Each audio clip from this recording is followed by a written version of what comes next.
happen. What makes a good story? Something that's its own unique thing. Makes you think, it makes you laugh, it makes you cry. It's got to be about ideas. It just spoke to my soul. This is huge. It's something that I've wanted to do for a while, and to play with this orchestra especially. Let's have a bit of fun. In my life, I have been changed by songs. My world has been changed. To make it as an artist, you really have to live and breathe art. There aren't any shortcuts. I wanted to change the world, or at least I wanted to change my experience of it. People have shared very special moments of their lives with me on the radio. Saying it again, equal rights for women. I was going to put the life I lived into the poem I wrote, no matter what. I've read Ulysses. I'm still quite proud of it, having actually got through it. The mainstream is quite a nice place to be. What is it you like about it? I think it brings the story to life.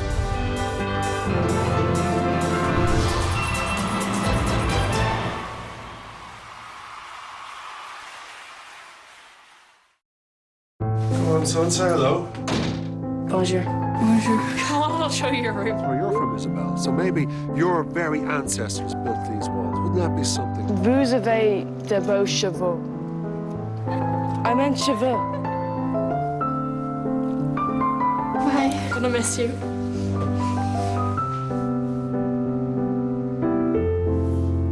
Family life is full of firsts. Embrace them all with Vodafone, Ireland's fastest mobile network. There you go.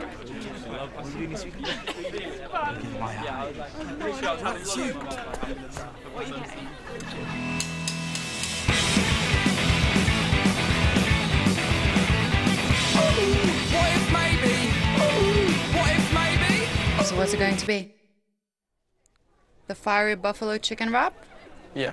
Make a bold move with the new Fiery Buffalo Chicken one, part of the Big Flavour Wraps range from McDonald's. Seth MacFarlane leads an all-star cast of Liam Neeson, Charlize Theron and Amanda Seyfried in A Million Ways to Die in the West at 9:15 tonight. Now though, All-Ireland semi-final action. It's Galway versus Clare in the Saturday game live.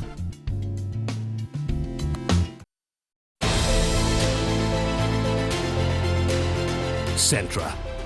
We are hurling.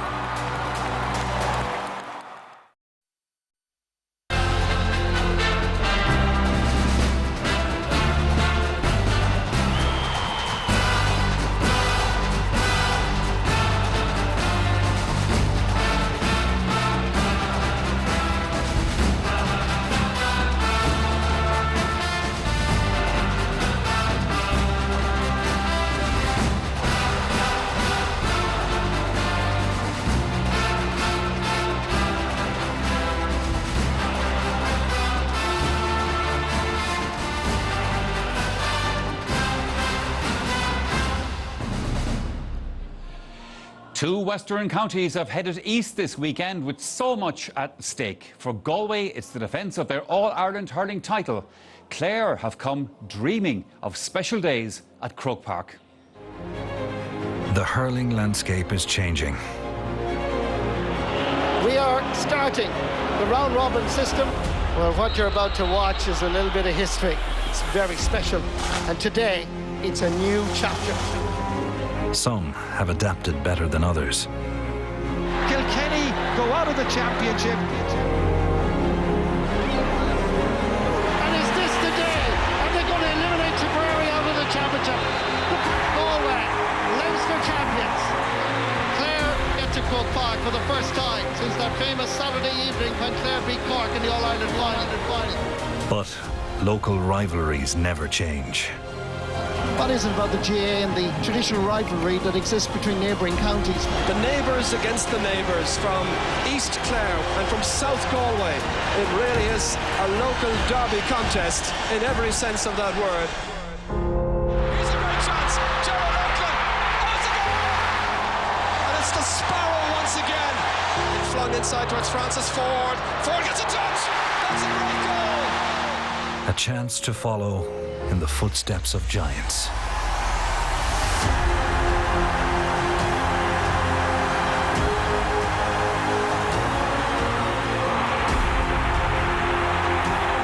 Jonathan Glenn shoots all back in the net.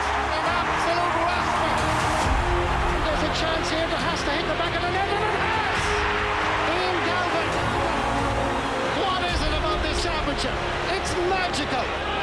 see what these two great counties can produce. This is a scenario that Galway fans have become familiar with in recent times. Their 4th All-Ireland semi-final in a row. Clare people make this journey for the first time in 5 years, but then, of course, 2013 was a bit special for them. It is the first of this year's All-Ireland hurling semi-finals, but who will be back at headquarters in 3 weeks' time? Galway are bidding for a 3rd final in 4 years. Clare hoping to revisit those heady days of 2013, and the throw-in is at 5 o'clock. And of course, the teams are here in good time for this afternoon's big match. And as the Galway panel arrived in here a little bit earlier on, much of the speculation from their point of view is, will Dahi Burke line out at full back for Galway? We don't know yet, and I will be talking to the panel about that in a little while.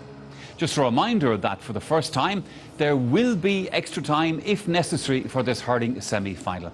Joining me here in studio this afternoon, Anthony Daly, Cyril Farrell and Eddie Brennan on what is, lads, turning out to be a grand evening for hurling after all the rain we had earlier on. So we're ready to go with this one, Cyril. But the question is Galway ready to rock? Ah, yeah, like they're looking forward to this, Michael. They retained the Leinster Championship, and now they're trying to retain the All-Ireland by doing that. They have to beat Clare. Now look, Clare Galway will take a life of its own, because Anthony knows well, the form will go out the window really. There'll be no form, even though Galway are the form team going in. Like Clare have had a good run as well. It won't count for anything once the game starts. And to me, it's going to be very interesting how Clare are going to set up. How are they going to unhinge this Galway defence? Because Galway are playing very settled. They've played against sweepers. They've kind of worked their way through it. And when people bring out extra players midfield, Galway are trying to hold back their backs and bring out their forwards and score from outside. Now, Clare have pace, which will hurt Galway if they can use it properly. Tony Kelly, David Reilly, Podge Collins, he'll be out around midfield as well. And they'll come from deep, try to pop the ball on the shoulder or even hit it into space. It's an intriguing game. A good start is more than half the battle. I hope the referee lets it flow. And as you said, there is a question mark about Galway's full back, which is a big question mark, because Dahi Burke, Galway need a fit, dominant Dahi Burke, because they are himself and John Conlon. Everyone is looking forward to this challenge. And of course, Anthony during the week has been saying he's not entirely convinced by Galway, so we get a lot of slagging from Galway people about that. Yeah, quite a storm, Michael. Yeah, but it was all a bit quiet after the Super 8, so I said I better throw in the ball there on Tuesday evening and get things going. And yeah, a bit of a stir. But sure, I think if you honestly do look at Galway's form this year in a line maybe with Kilkenny, Eddie, you know, that like Limerick, probably only for Owen Murphy, would have beaten Kilkenny a nice bit, and Galway kind of struggled with them. And Clare gave Limerick a good trimming in it. So on that sense, I would say Clare, if they turn up today, with Galway there's a sort of a knowing, I would feel, though, you know, that they've been there, they've done it, and they've delivered last year and mostly this year. With Clare there's a hoping. Now I'm hoping, and I'm strongly hoping, but we don't know for sure. But you know, it's probably heart and head. But I think we've been dying. Little did we think. We've great memories of 5 o'clock throw-ins out here, Michael, from 5 years ago on a Saturday evening, because that was one special day. But to think that Shane O'Donnell, that would be his first time coming back down underneath that Hogan stand. Hard to believe. Hard to believe. But we're here.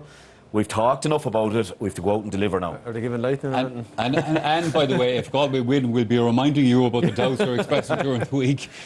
Eddie, how do you see this?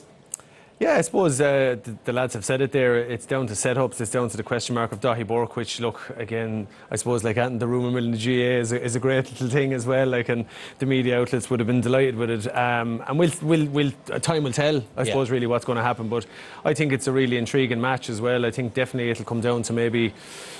I think the pressure is probably on Galway, given where they are and their development and the fact they're All-Ireland champions, so it's to jump that hurdle and get to the final again. Whereas Clare can probably really let fly today. I think Galway, it's all about making that final. And from my own experience, I found All-Ireland semi-finals can be a weird kind of an occasion, because it's a bit like, you know, the bride not turning up for the wedding in a way, because you don't get to the big day. You want the big day. And I found from our own experiences was, you know, I ended up going over to New York in 2005 at 10:30 in the morning, going into a pub watching Cork and Galway. You did not, did you? I did, yeah. Paid $20 as well. That was the stinging part. But you came out of the match, and I remember being stung over it, saying Galway had Torin to us, beat us fair and square in 05, and then just a little bit different in the All-Ireland. And it was a motivating factor for us to go, I want to get to the big day. I think I found it harder to lose a semi-final, and it hurt more more so than getting to the big day. Like, so that's why today it's a funny occasion. It's just all about getting over the line. It doesn't matter if it's ugly or good. Get there, and then you can really lift. I think that's why there's more pressure on Galway. I think an awful lot of Clare people are coming here today, Michael, and they'd be thrilled if Clare emptied the tank and absolutely tested Galway to their limits. If it's not good enough, they go back down the M7 and say, what harm? We got back to Croke Park. The boys achieved a fair bit this year, 4 big championship wins. I think there's a lot in that. Really have a go. But talking about Galway, talking lads last week, and some of the managers were saying, put yourselves in Kilkenny's shoes a few years ago when they were real good. They didn't mind who came against them in Croke Park, didn't mind what way it was set up against them. They played their game. So I'd be hoping today that Galway go play their game, let Clare try to counteract as much as they can, but I really believe if Galway get their game going, they're good enough to beat them. Just before, Cyril, we talk more about this match, we just want to mention the minor match, Galway involved in that as well against Dublin. And they've got off to a good start in the day, beating Dublin by 322 to 16 points and played well. So. Yeah, and a very unusual thing, Michael. It's a brand new, Jeffrey Linsky is doing a fantastic job. His management team are brand new, plus the players are brand new, and a trouble lot from football, kind of backgrounds. There's a young Jennings lad there, his father used to play a bit for Kiltrauma hurling. This guy is on a kind of development panel for the rugby for Connacht in Ireland, so it's been interesting. We hope he'll stay on at the hurling, but there's that kind of a person coming into the hurling, which is great. OK, let's move on to the senior match against Cyril, and I know Cyril wants to talk about the Galway halfbacks. Now, of course, Cyril, you managed a Galway team with a famous half-back line. Well, they were called famous, and this lad played in a famous half-back line as well. To me, the half-back line of any team is the engine. Here's Pádraig Manning, playing out of his skin probably this year. Great to read the ball, good in the air, kind of fearless kind of a hurler. Now, when he plays well, Galway seem to play well. But he's played with UCG all last year, plays a whole with the Haskell, but a great player and kind of really fulfilling his promise. And he's on one wing, loves to sweep in behind the ball. And this fella, watch this fella now. This fella is unorthodox, but his horsepower strong. Usually gives a little hand pass, pops it off to someone, usually to be Johnny Cohen or Dave Burke, and they'll flash it hard. Loves going under the high ball. Most of the wing backs, the Galway wing backs, kind of sweeping behind him. He's very good in the air, and again, a little hand pass away, flicks it away fast. Once it comes into him at all, he loves to get under the high ball because both Hart and Mannion like to sweep behind him. Here's Aidan Hart. This guy's played in a lot of positions ago, wing back, midfield, wing forward. Had his critics, but he's really kind of stepped up to the plate in the last year or two. Again, very good in the air, and again, a little pop pass, kind of has developed his game and very capable of getting a long-range point. The three of these in the half-back line, if they get on top today with the two midfielders, that's the engine of the team, so with Johnny Cohen and David Burke. If that five get on top for Galway, I have no doubt Galway will win. But you'll find that Clare will have that middle third crowded, and they'll try to bring these fellas all over the pitch. Aidan Hart even got him to draw in the Leinster final. Remember the very last ball, Walter Walton himself. Sam Walter's going to catch this the size of him, and he got it to ground. That's right. And they held on to it and got the draw. Reading some of the people who've been writing, obviously, as so many people are about the match today, a lot of the mentions, Anthony, has been about the fact that they view Galway as having the bigger impact off the bench. How do you see all of that stuff? Yeah, I see it as a mixed bag a little bit. They're very good. Niall Burke is a bit hard done by to be left off today, nominated for man of the match in the drawing, but he's a great option coming on. And obviously this fella, Jason Flynn, has probably accepted now, Michael, that he won't start and he's kind of comfortable in the subs role, but every day he comes in, he causes havoc with teams. And you see again here, he catches over Paddy Deegan's head, and Murphy, I suppose, just having the season of seasons, again defies him. With Clare, we've been very lucky this year. We've other guys that I'm not even going to highlight here. Hodge come back into play, but this guy, Ian Galvin, every day he has come on against Tip. That was the crucial ball that came off the post, went down the field. David Fitzgerald for mine, probably a regular for the last year and a half or so. Not getting on this year, but every day he's come on, has made a huge impact. Two great scores against Limerick and Innis, which set the tone after Shane Amori got injured early. Late on against Cork, there's a pity probably this wasn't 5 minutes earlier. Cut through the Cork defence, spots Galvin loose, and a brilliant finish again. And I'm not even mentioning Conor McGrath here, who to me nearly should be lining out. And then there's the big noise in Clare. Aaron Shanahan is back after the cruciate, and he was our big white hope. He was our Johnny Glenn, and got the cruciate injury. He's back. It's hard on Derek Horry losing his place in the 26. He has come on in most games, and there's a bit in that. But Anthony as well, talking about Conor McGrath, from the inside the camp, he's flying. He's actually he's a great hurler who's kind of lost his form, but if he came back into form, he's capable of beating anyone. But of course, Cyril, the big talk going into this match is Dahi Burke, the Galway fullback. Is he going to make it? Is he not? Now, I suppose with all these things these days, the panel keep everything like very, very close to their... Yeah, like... Is there any point in asking you what you've heard in Galway? Well, I'll tell you He what... definitely knows, Michael. Listen, I didn't like to ask the lads I know well on the panel because one lad from home. I know. But I know he did get a slight hairline fracture. He's probably able to play. Wouldn't be 100% right, but knowing Dahi Burke, he'd want to play, and and he will play. And Galway can't use it as an excuse. But I'll tell you one thing: if he can't play, and if he's not right, it's a big setback to Galway because like he kind of he gels the full back line together through cornerbacks. And as I'd often say, like, he's able to play full back without a hurl in the sense that he knows how to tackle, he's in the right place. Maybe coming from the football world, a bit like Conor Cleary. These guys are kind of used to kind of tackle without, with their hands, and like it's a big plus in a It's probably a little dilemma for Micheál Donoghue that any manager doesn't want. Okay, what do I do now? Because if he's at less than 95%, with the modern game, I think it now is a dilemma. It's a crisis in a way. You say, right, do we gamble on him or do we not?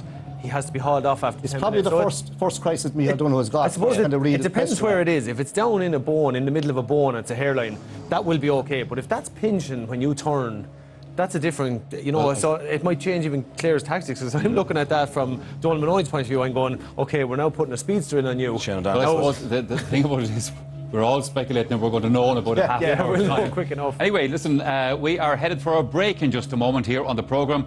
But before that, we are giving you the chance to enter our big championship competition and win yourself a trip to one of this year's All-Ireland finals.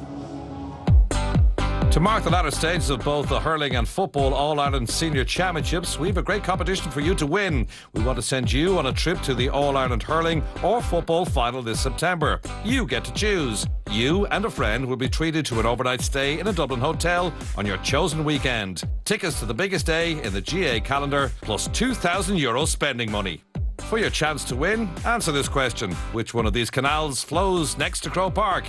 Is it the Royal Canal, Regent's Canal or Suez Canal? To enter, call 15 17 71 71 82 or text the word GAME followed by your answer and name to 57001. Calls from the Air network will cost €2.03. Calls from other networks may be higher. Viewers in the north can also text 57001 or call the number on screen. You must be over 18 to enter. Lines will close at midday on Monday, July 30th. Full details on rte.ie/competitions, where the lucky winner will also be revealed.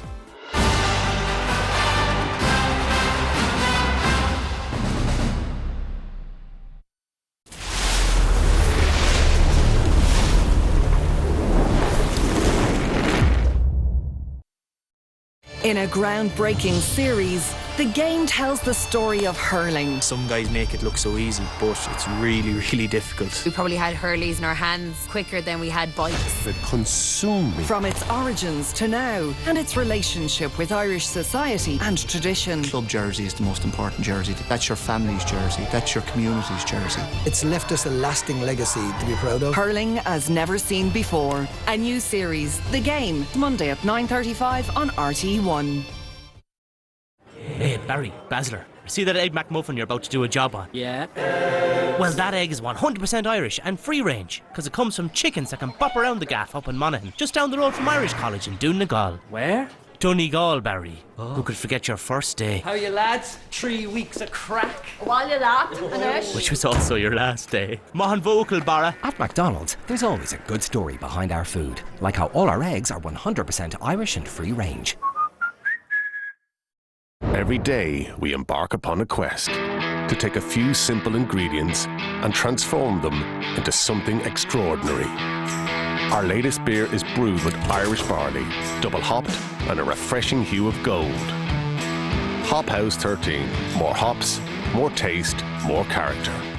Some of them are alas, ball, some are ball wild, some of them are alas, ball, some are ball. You get dirty. Some are ball wild. You get clean. You gold. Get clean and smell great with new Lynx Gold Body Wash.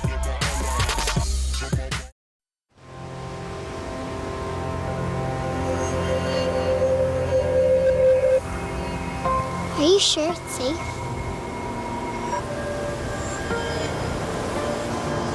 See you this afternoon. Always ask yourself the question. Are you sure it's safe? Electricity wires are always near, whether you can see them or not. Stay safe. Stay clear of electricity wires. Welcome to Now TV. Grab an entertainment pass and dive into the biggest must-watch TV shows. Start your 14-day free trial and stream the top shows you won't find on Sairview. Shows like these that you simply cannot miss, all without a contract. And with over 300 box sets, there's something for everyone. To start your 14-day free trial of over 300 box sets with no contract, search Now TV. At SuperValue, we're super quality service for you and your family. All right, thank you very much. And we also give you great value with offers like SuperValue Fresh Irish Lamb Leg, half price. This week, SuperValue 7 offers, like SuperValue Blueberry Punish, only 79 cent. Tassimo Coffee Machine Plus Starter Kit, only €35. And Campbell Viejo Reserva, only €10. Keep the belly in. The super, the value. At SuperValue, we do both. The Laughing Cow cheese makes a great snack. No matter how you snack. Spread it. Do your thing. Dip it. Dunk it. However you snack, snack like you. The Laughing Cow. Littlewoods Ireland, proud sponsor of the GAA Hurling Championship.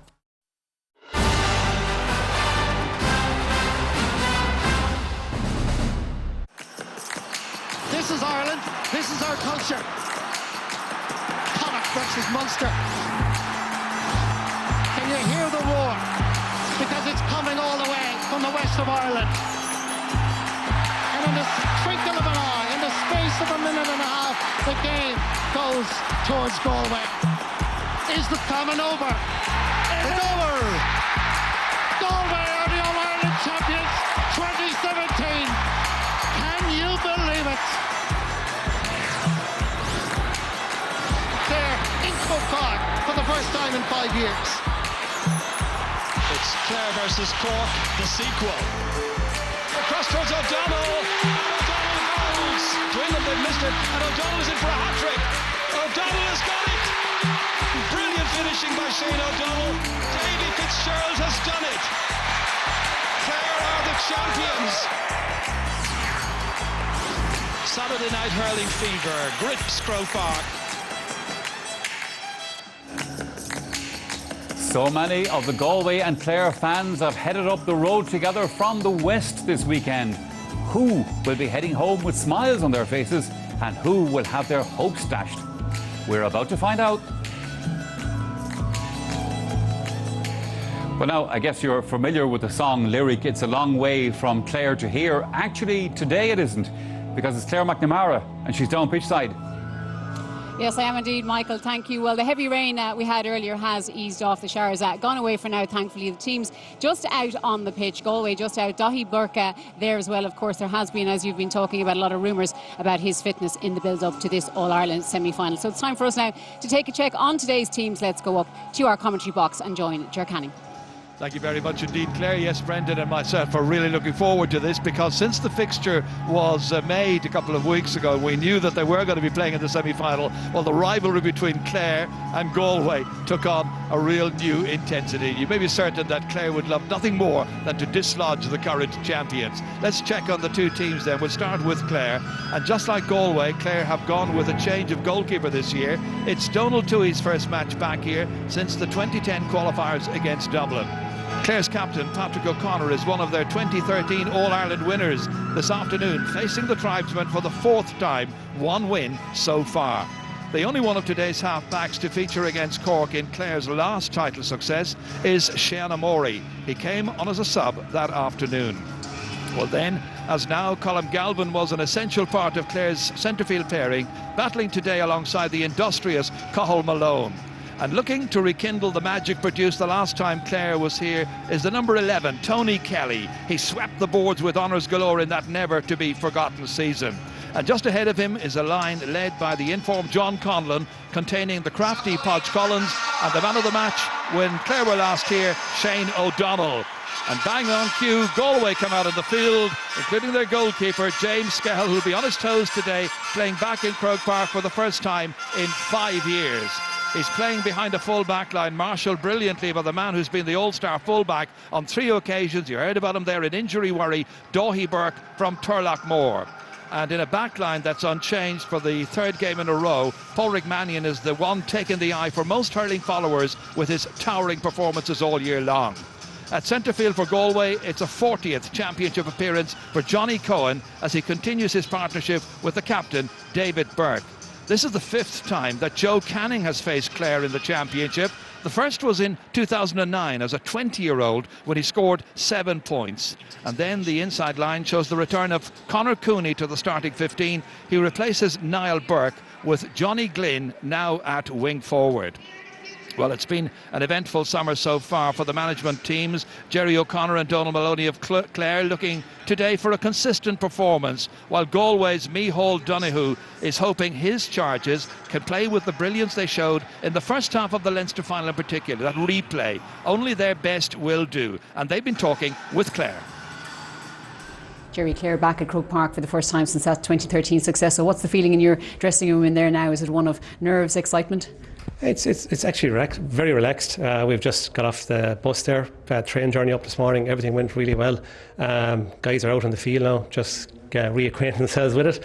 We're obviously massive underdogs, but look, basically today is all about us expressing ourselves. We understand and accept that we're conceding physically to Galway, but you know, today is about. It's not about the size of the dog in the fight today. It's about the size of the fight in the dog, and our guys are up for the fight and the battle today.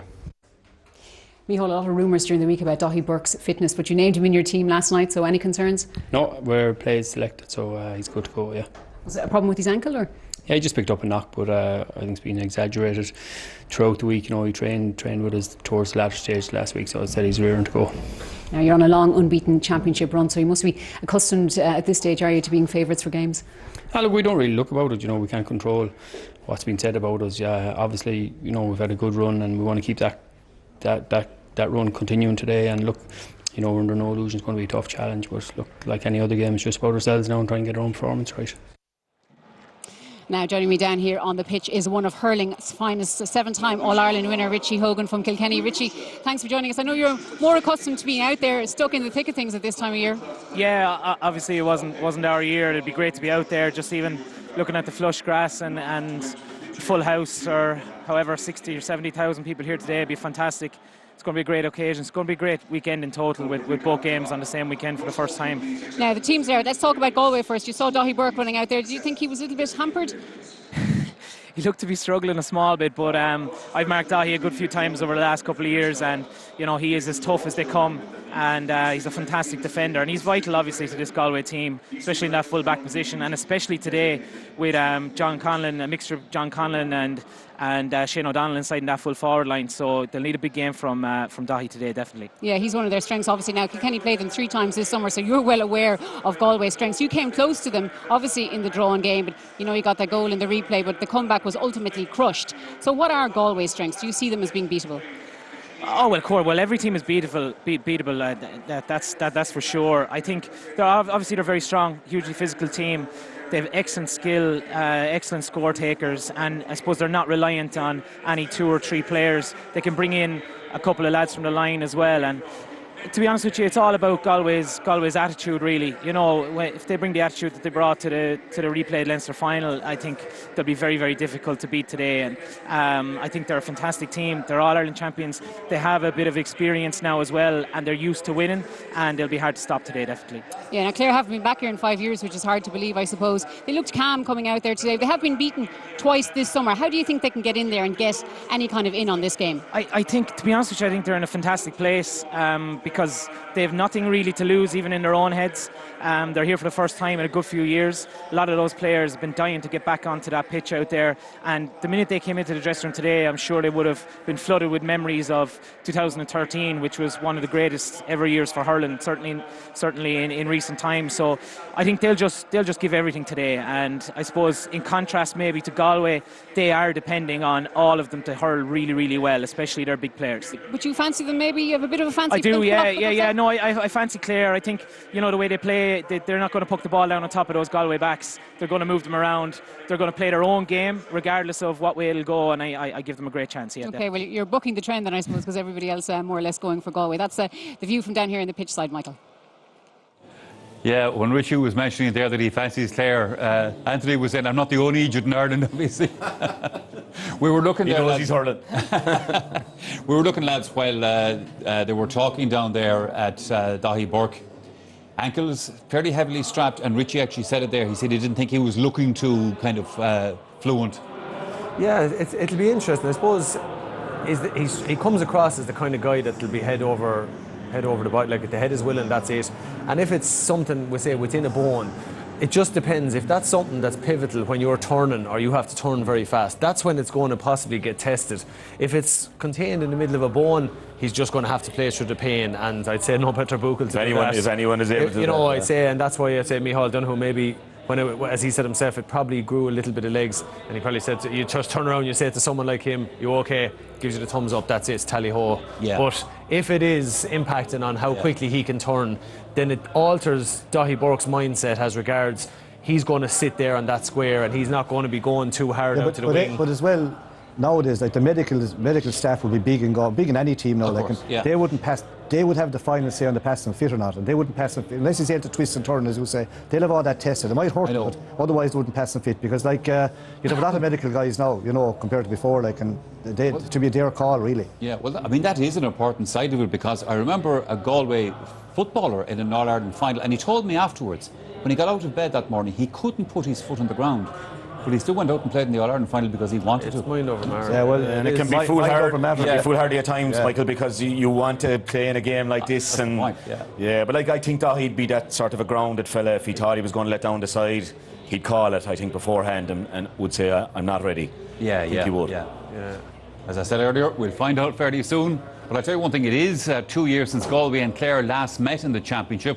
The tribesmen won that quarter-final by 6 points. Who will have the upper hand today? It's coming up shortly.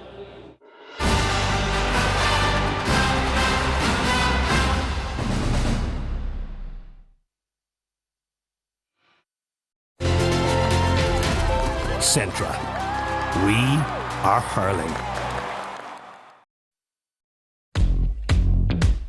4 days of complete adrenaline-pumping action.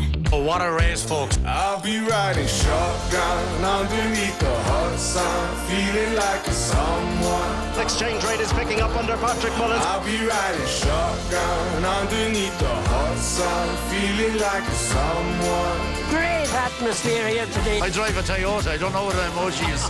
The Galway races. Coverage begins Monday at 5 on RTE2. Virgin Media customers can now unleash the power of Virgin Mobile. For an amazing €5 a month for 5 months, you can go unlimited with 4G data, calls and texts. Then only €25 a month after that. All on a no-strings 30-day contract. €5 a month for 5 months. It's never been a better time to go unlimited with Virgin Mobile. See virginmobile.ie. Greetings. They're a minefield. Do a kiss on the cheek, but then how many kisses? A humble handshake. Not that firm, never floppy. Fist bump. Yeah, it's good, but complicated. Oh, my personal favorite.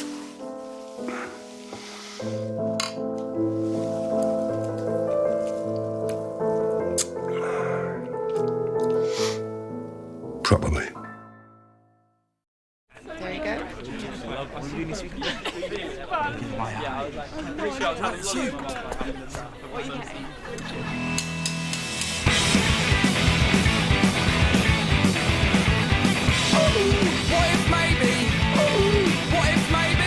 So what's it going to be? The fiery buffalo chicken wrap? Yeah. Make a bold move with the new Fiery Buffalo Chicken one, part of the Big Flavour Wraps range from McDonald's. Know what it takes to play sport's toughest game? Let's do this! First, battle to become best player of the club. Pump up. And fuel up. Protein boost. Then, beat every club rival to make the county panel. You made county! And that's just the beginning. The challenges keep coming. Never miss training. Dodge hard questions. All for one shot at glory. Final kick! AIB, backing club and county. The new Boyle Sports app is so fast. As he stands over what will surely be the last kick of the game. It's like playing with time. So why not check out the latest GAA betting on the faster than ever Boyle Sports app. Boyle Sports, time to play.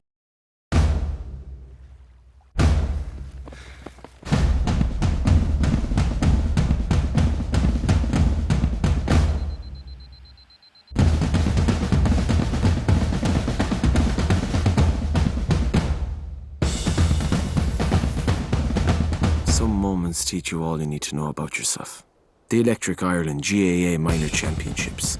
This is major. Go, go, go, go!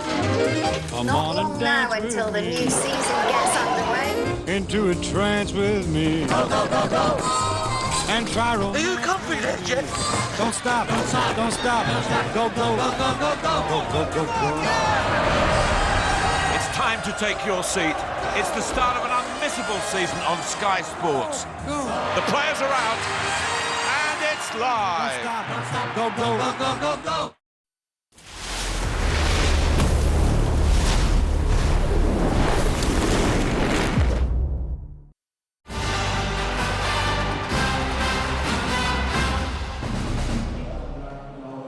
Yeah, I have to say it is a beautiful evening here in Dublin for this All-Ireland semi-final. The weather, I'm sure the rest of the country was the same, was absolutely terrible this morning, but it's cleared up beautifully. As you can see, the sun is shining and the teams are ready to go. And in a moment, we are waiting for the arrival of Uachtaráin Ahern, Michael D. Higgins. He'll be coming out to meet the players. Just while we're waiting for him, these final moments for a team in this kind of situation, Anthony. All-Ireland semi-final, big day, obviously. Saturday evening, does it kind of give a slightly different feel to it, do you think? I think, no, you're in the zone, Michael. You don't know whether it's Saturday, Sunday, or Monday, to be honest with you. You're in Croke Park. It's a massive day. At this point in time now, I'd like to be nice and relaxed. Do you know, these few minutes, having a look around, maybe taking it in. And as soon as then you go to your position, you meet your man, and you know the ball has been ready to shine, that you're really then you're saying your zone. Shake hands, best well, shake hands. Yeah, well, you might shake hands. It depends on who you're on, sir. You know. But what you don't want is standing around too much, I think. Well, I was just going to say that, Eddie, because you know, in the modern game, as we all know, the teams are coming out earlier and earlier. They're out for nearly 2 days before the match these days. So, you know. And they have their little mini matches and stuff like that. Yeah. But no, the key to it, Michael, I think, is that your coach has to get his timing spot on and not call lads away. What you don't want is to stand around. You want to be getting loads of touch of the ball, nice and relaxed. As they say, you want to be relaxed, that when the ball is coming to you, you're not kind of nervous in the little shake and the hurl. You want that out of your system. But what you don't want either is, okay, the president is coming out, over we come, and next thing you're standing for an additional time. You just want to time all that stuff right, that you just move through the routine and then you're slowly getting the revs up and ready to take off. But on a day like this, Ed, I often feel that, if I can remember, more time. Yeah, but sometimes you've just to go with the flow. You know, when that bus collects you in the morning, you're nearly out of control then until the ball is thrown in. You know, it's somebody, and that's why the management's. And we did a preview night early in the year, didn't we? Before there was a ball thrown in down in Galway, and we said probably the best management teams would be there near the end of it. Yeah. These are two very strong ones. Well, while Anthony was talking there, as you could see, Uachtaráin Ahern, Michael D. Higgins has arrived here in Croke Park. Afternoon for Michael D. Higgins, of course, born in Clare, grown up in Galway. Limerick man, exactly. Yeah. I'm sure he's going to enjoy this.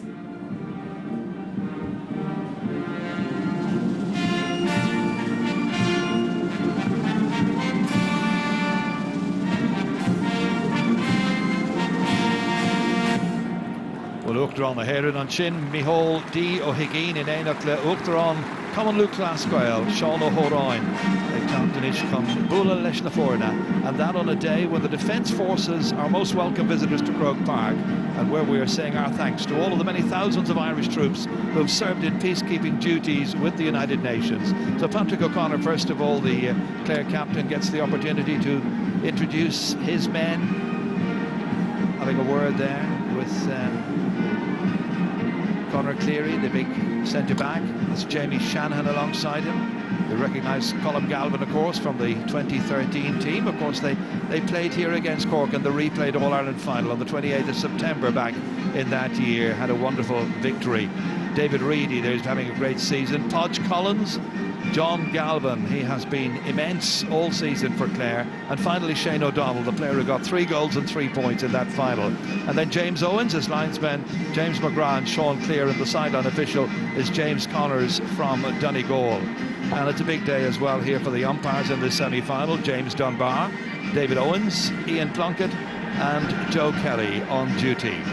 All been introduced by James Owens, referee for the 2015 All-Ireland final. Galway played in that, and their captain today, David Burke, now doing the honours with James Scahill back in Croke Park. There's Daithí Burke, big concern about that ankle injury that he sustained in training during the week. I think it had knocked with Johnny Glynn. There's Big Gearóid McInerney, Aidan Hart from Gort.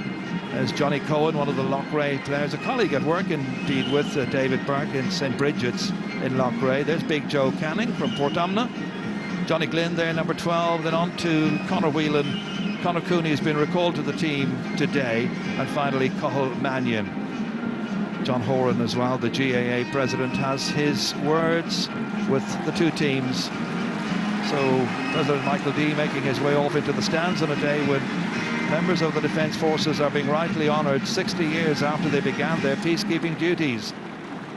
But the real stars of the show today, the hurlers of Clare and Galway, now set to exchange greetings before the start of the 2 weekend semi-finals. Cork and Limerick can wait. They can look on, see what's going to happen today as one of these teams looks to get that all-important ticket through to next month's All-Ireland hurling final. And Pat O'Connor hopes that he will be the one leading Clare into that final. And you may be certain that David Burke and Galway, having won such a marvellous final against Waterford last year, then it was a September final. It's got to be a mid-August final this time around. All's changed, but the game we're looking forward to should be a great one. Let's hope so. Galway and Clare coming up. Let's hope so indeed. Ger just mentioned there in passing Big Joe Canning as he was in shot. I think it's fair to say, Cyril Farrell, everybody in this Galway team at the moment is big somebody. Yeah, like it's funny, Michael, for a couple of years we had them all very small. We're saying, well, we're breeding down the west, and now they're all very big. It's not by design, it's just that these bunch of hurlers have come together and they are very, very big. The shot there, say, of young Joseph Cooney, like he's a gentle giant, he's about 6'5", 6", like when he straightens up, and like hopefully today he'll use it. But these guys are big, but they're very good hurlers as well. People are forgetting that, like, and good movement in them. You know, like looking at Daithí Burke there, it's a very big one for him. Like an Aidan Hart, I saw him there shaking hands with Pat O'Connor. These guys would know one another very well. Across the border from Gorton, like Anthony was down. I was there last night. You know, they'd be even intermarried. So like, you know, even the shaking hands, it's kind of funny. Like they do it all right, but like you don't mean it at all. If you could, you hit the ladder rap and get him out of the way for that hour. And also, by the way, you heard Ger mention a few moments ago there about the Defence Forces.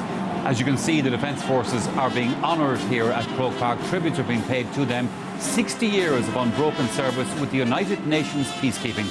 That, by the way, is the longest unbroken service of any nation in the world. And the badge that the lads here are wearing on myself today is a fuchsia badge, and it raises funds to support homeless veterans and those in need of support in their communities. It's good to have them here today. The players, however, are also in the parade. Anthony Daly, are Clare going to the final? Well, I always loved the parade, Michael, because no one could score 2-4 off you on the parade. I figured, you know, so I'd stay parading away all day. I have this feeling over me that we might do it, Michael. Yeah. It's more of a hope thing, I suppose. It's heart and head, and the heart is overruling the head. And I'm very hopeful that there's a huge day in us, and we'll take that. A huge day in Clare he's hoping for. Will they get it, Cyril? Yeah, well, look, Clare will rise to go, but I really believe that this is a very good Galway team, and if they're going to win 2 in a row, which I think they're good, capable of doing, Galway have it in their hands to win this match. They have to perform though, like, and I'm looking forward to it. It's going to be a great one, but I expect them to get through. The general perception, Eddie, I think around the place is if Galway play up to their potential, they win it. Is that how you would see it? Maybe not. I just think that Clare are going to have to perform above and beyond what they've done in the last couple of years. They're going to have to hurl like never before today if they are to take out Galway. And if they do, you'd say fair play to them. Galway have ticked so many boxes, But I think I put Clare in with a great shout today. I think their tactics is going to be important. I would feel, you know, we talk about the Daithí Burke-John Conlon matchup. For me, I would like to change that up. I think Clare can't afford to have them cancel each other out because Conlon is too important. Sure. So if I was picking that team, I'd maybe shove in one of the livelier fellas in on Daithí Burke and maybe try move him around a little bit and try get something that way and try get Conlon out the wing where he can win puck-outs or something like that. It will be interesting to see what Clare come with here. Can they unsettle the Galway attack? Because Galway generally keep their six backs and two midfielders very, very tight to that square, and they don't let too many goals very deep as well, especially Johnny Cohen. So I expect Podge Collins to be coming out to meet Johnny Cohen. I think Clare are going to need a goal or two today. Podge will go midfield. There's no doubt about that. With three midfielders, David Reedy draw deep and Tony Kelly draw all over the pitch. So Galway still hold the six backs back. It's up to the Galway forwards to come out and do the donkey work really. But Galway are kind of used to this thing. So far, Michael, in the last year and a half, they've solved all these problems. So I expect them to do the same today. All right. Well, a great crowd here at Croke Park today for this match. A massive crowd also expected tomorrow for the second semi-final between Cork and Limerick. It's a great, great weekend of hurling here at Croke Park. Now, if you would like to hear commentary on this match in Irish, the details are at rte.ie/sport. But here for us right now, it is Ger Canning and Brendan Cummins. Thank you very much indeed, Michael. So the teams have paraded around behind the Army #1 band. The fans are all packed in here, around about 50,000 in all. A very pleasant evening in Dublin. We can only imagine what it's been like in the hurling heartlands of Galway and Clare over the past 7 days. South Galway, East Clare, where the abiding sports passion, of course, is hurling, and where the various permutations and matchups have been debated at length. Well, the time is now at hand to put the many and varied theories to the test. The players just going through the last bit of limbering up here.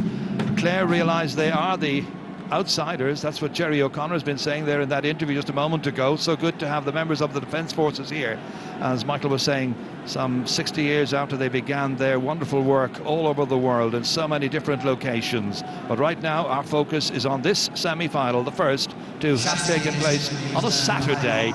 5 o'clock coming up. We're almost ready to go, but before all of that, our on the Vian.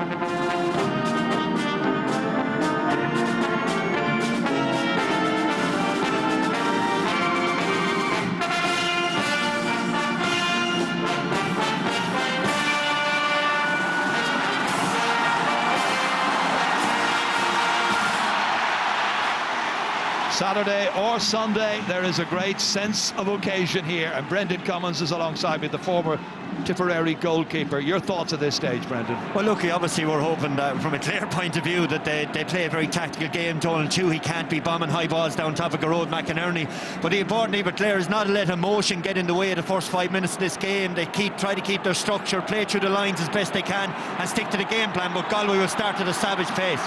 Game's underway. It's Galway who won the toss. They've opted to play from right to left in the first half. So hitting that ball down towards Hill 16, that's got to be the tactic if they can win it. And winning that initially there was John Conlon trying to get it across here. Conlon getting onto it again, trying to go through here. What a start this would be. Still causing a few moments of danger in there for that Galway defence, and eventually rescuing Galway. Pouring Mannion getting the ball up onto his stick, trying to get it away. Players calling for it inside there. One of them, David Burke, the team captain, launching the first Galway attack. Clare there in numbers, batted back out this time by Jack Brown. Running out as far as Conor Cleary, into the hands of Brown again. Back it comes. Jamie Shanahan with that clearance into the middle of the park. It's cut out there, however, by Cathal Mannion. His brother was on the ball a little while ago up at the other end of the field, in as far as Conor Cooney, then trying to get that ball into the hands of Joe Canning. It's not going to be easy, and eventually Johnny Cohen tries to come moving through the centre of the field here onto the 45-metre line, looking for an opening, looking for space. Maybe it'll be Aidan Hart. It is. Cracking one, but putting it wide as well. Took a while. Yeah, left tuned, but already Jonathan Glynn has gone into the full forward line. You would expect that Galway early days would be trying to get that ball in there, but they showed good patience there, but just wide on the left. First opportunity then for Donald Toohey from Crusheen to get his first puck out away into the middle of the field. Not a good one. Taken there, one back well, and it's Joe Canning who knocks it straight over the bar. You can't afford to do that with Joe around.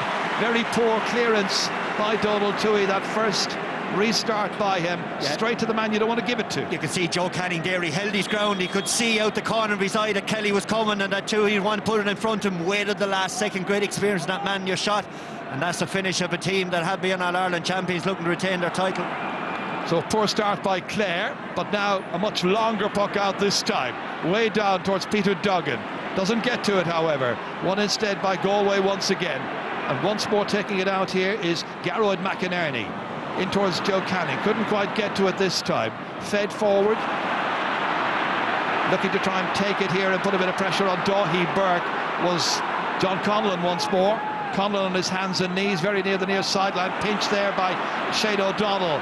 O'Donnell has a player in support of him if he wants to give it out as far as Podge Collins. He was trying to, surrounded by Galway defenders. Here's Collins out over the sideline, and Sean Clear, the linesman here from Kilkenny on this near side, flag raised immediately, has a word there with Podge. Line ball to Galway. Yeah, pressure there, the Galway backs, but there's only two Galway forwards in the Clare half of the pitch while this play is going on. They just want to push their physicality like a boxer leaning on a weaker boxer here, just making sure that Clare know that anytime they don't slip the ball away quickly, they're just going to take them off them with that physicality. And Micheál Donoghue's team certainly is a very physically imposing one. That wasn't the greatest sideline cut we've ever seen taken. Might get another opportunity. Adrian Toohey there put under pressure. A lot of pressure as well there on Aidan Hart, and eventually foul committed, so it's going to be a free in for Clare. Final man to pick himself off the ground was Podge Collins. Yeah, that's what Clare want to try to do, keep that ball rolling. The very minute it stops rolling, Galway can get big bodies around it. Use your speed and how nimble that Clare forward line are. It's a first pressure free now for Peter Duggan out on the sideline. I'm sure he would have preferred a little bit close to the goal for your first hit in Croke Park. Peter Duggan, about a metre in from the near sideline, as you can see. Quite a bit of breeze swirling around Croke Park today, to judge by the flags, but the area in which he's in right now is quite shaded because of the very elevated stands. So let's see if he can measure this one and put the teams on terms. He can. Super score. Yeah, it's been a feature of his play. A couple of mishaps in the Munster final, but that really sets him on the way now. Right from the word go this season, he's been a very, very accomplished free taker. Watched him in a number of the early games. Took his time with most of those frees. Now he's hitting them very, very confidently. This time that puck out goes to Galway's Conor Cooney, but he can't take it. It's Peter Duggan instead. He goes back, works hard to try and win it, then leaves it behind. A couple of players coming in from Galway to try and get to it, and eventually James Owens from Wexford is going to throw the ball in. And Clare as well, Ger, inside in the edge of their own D there. McInerney's in there. He stayed there as a sweeper. There's two Mark and Jonathan Glynn, so Clare decided to sit a player back. But now they move forward, and it's Colin Galvin who's trying to make some advances, but he takes too many steps with the ball without releasing it. Crowd didn't like it, but it's going to be a free for Galway. Good work, good pressure. Conor Cooney, one of those involved in doing the pressurising, forced Colin Galvin into the overholding. Yeah, it's been a key of Galway's play all through last year and again this year, that in the middle third of the pitch, the amount of work rate from Cooney and his colleagues there, working their way back. See Joe Canning just before the start hit a couple of frees from this side, and his practice all went over the bar. Yeah, exactly, on this line as well. This is, 85 metres from his target. Well, they worked in practice, as Brendan says. Let's see in reality. They work in the game as well, and he's now got 2. Got 9 points, of course, here in last year's All-Ireland final. Just he does it so often, Jerry, you can forget that he's 85 yards out from goal and the ball was still rising. There's no the bar. Toohey's third puck out, varying it again up towards top of the left this time, and it's a good one. Might run on there for Podge Collins, except that there were a number of defenders going across to read it. Porrick Mannion, one of them, clipping it back into Adrian Toohey. Then Toohey composing himself before driving it down towards a two-man inside forward line. Caught brilliantly by Conor Cooney. Has a chance to give the pass, doesn't need to do so. Confidently strikes it himself and puts it over the bar. He'll have been very, very disappointed to have been left out of the team the last day. But here, right now, he rose for that one, well above the man who's marking him, got away from him and put it beautifully over to make it 3-1. Yeah, McInerney would be strong in the air, and Conor Cooney there in your shot will have a bee in his bonnet over the fact that he wants to make sure he's not looking over his shoulder. He now inside the line looking, he's going to go out to his wing back. More variation. This time it's kept in play by Galway. They did really well on that to attack the ball before Shane O'Morey could get to it, and it's Cathal Mannion. Mannion inside, Glynn. Whoa. It went wide near the corner flag. I don't know if it'll come off Donald Tuohy there, but certainly an opportunity. And this is the gun that Tuohy's got to run, but you can see Mannion coming in along. Lovely flick across. Jonathan Flynn was very agricultural, we'll call it, in the way he threw the ball up to hit it there. A smarter corner forward would have slipped him and struck it off the left rather than the right, but Tuohy was smart off his line. Well, he's had 4 puck outs so far. 2 of them put his team into real difficulty. They conceded a point on 1. This is a 5th, and this is much longer. Going deep into the half-forward line. Reedy getting onto it for the first time. Kept it in play. Taken to Kelly. His first touch as well. He needs to have a very, very big involvement, you would think. Conlon playing it back here into open space. Nobody there to collect it for him, however. And the ball is swept away down towards Joe Canning again. As a support player outside him, that is Joseph Cooney. Gets onto it here, 65 metres out from the target. Sweeping it left-sided. Up and... where has it gone? It's gone. They're not quite sure where it's gone. So they're going to Hawkeye.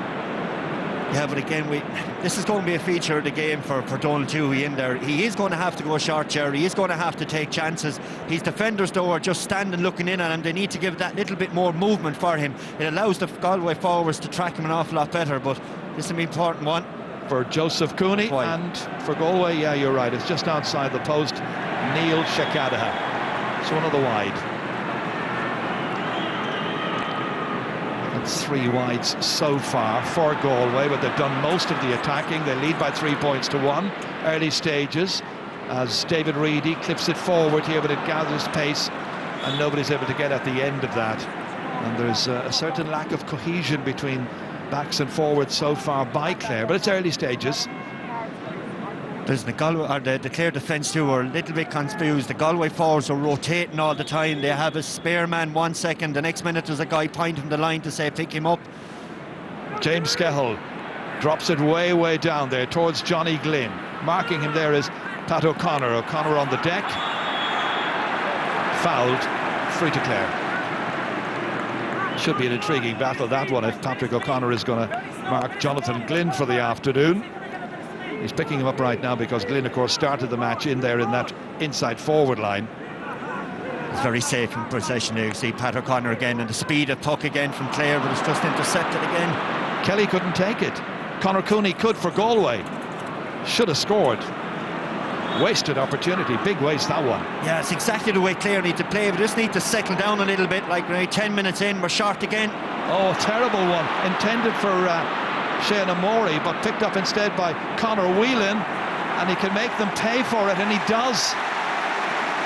Already we can see that Donald Tuohy and Clare are in trouble with the puckouts. Yeah, there's one of the mentors down there having a chat with him. And to be fair to Donald Tuohy, if he gives a short puck out here, you can see the man calling for it. But if you plant your 2 feet in Croke Park and don't attack the ball, the likes of Conor Cooney and Conor Whelan will come in and take it off of you, and that's what's happened. They need more movement. Galway would appear from the flags here have certainly got the aid of the breeze for the opening 35 minutes, and they're making a fair bit of use of it so far. David Burke in the thick of it there. Finally the stalemate coming towards Daithí Burke. Eventually managed to get that ball away, and it's cleared away out of danger by Joe Canning. Trying to set up the next attack. That ball not contained, however, by Cathal Mannion. Instead it's David McInerney cleverly using it into Conor Cleary. Swept into the middle here this time. Away by Cathal Malone. All the way up there towards Shane O'Donnell. Couldn't hold on to it. Podge Collins came in rather tenaciously. Couldn't take it. It's Padraig Mannion instead. That greater sharpness and edge has been demonstrated by Galway in the early minutes. But there's a long, long way to go as Johnny Cohen looks at that one admiringly. And why not? Another one 4th point in a row for Galway. 5-1 they lead. As this floats over the bar, you can see in your screen the confusion that Clare have. There's 1-2 Clare defenders on their own 45 looking out at Johnny Cohen. Galway have a way of playing through the middle third. They take their full forward line out of the game, so the conundrum is, do Clare follow him out? At the moment they're not sure. Tony Kelly trying to win possession here. He's got to get involved in this game and he's got to demonstrate what he can do. Instead, it's Galway who are bossing many of the exchanges. Physically tough men. Clare need to win this next ball. Don't do so. Joe Canning managed to get it away. Peter Duggan unable to hold on to it. Lots of uncertainty, and eventually Duggan does manage to pick it up with his hand, but look at the difficulty he's having just trying to get the ball away. Joe Canning eventually all the way down to Glynn. Johnny Glynn across here to Mannion. First touch, not good enough. Cathal Mannion can get it again, however. He gets nobody on him. He's got a chance now to settle his feet, pick out his angle and take his score. Almost with ease. Yeah, everybody in the inside forward line has now scored from play, Brendan. They have, and there's that out ball for Johnny Glynn. He gets the defender on his left shoulder, catches with his right. Clare have to work out now, Gerald, whether they're actually going to follow Galway all over the pitch or whether they're going to keep the structure. We're going short again. It's worked this time. They're 6-1 down. They need to get the next attack going. Colm Galvin held on to here by Peter Duggan. Strikes it in well, but not with the necessary level of accuracy. It's their second wide. Yeah, Clare will need a score or a few passes put together. You can see it, Jerry O'Connor there in your shot. He's looking to get his team to show a little bit more composure. Peter Duggan here trying to win this ball against Conor Whelan. Digs in, tries to hold off his man somehow. Help there by Jack Brown, who came way out. But it reaches Johnny Cohen eventually. Well blocked down by Galvin. Finally went off a Galway player, went off Joe Canning. It's gone for a sideline cut. Clare's ball. Joe having a quick look around there, wondering who got the last touch. It was himself, I think. Sideline ball, which Peter Duggan will take. Got that superb goal in the Munster final against Cork.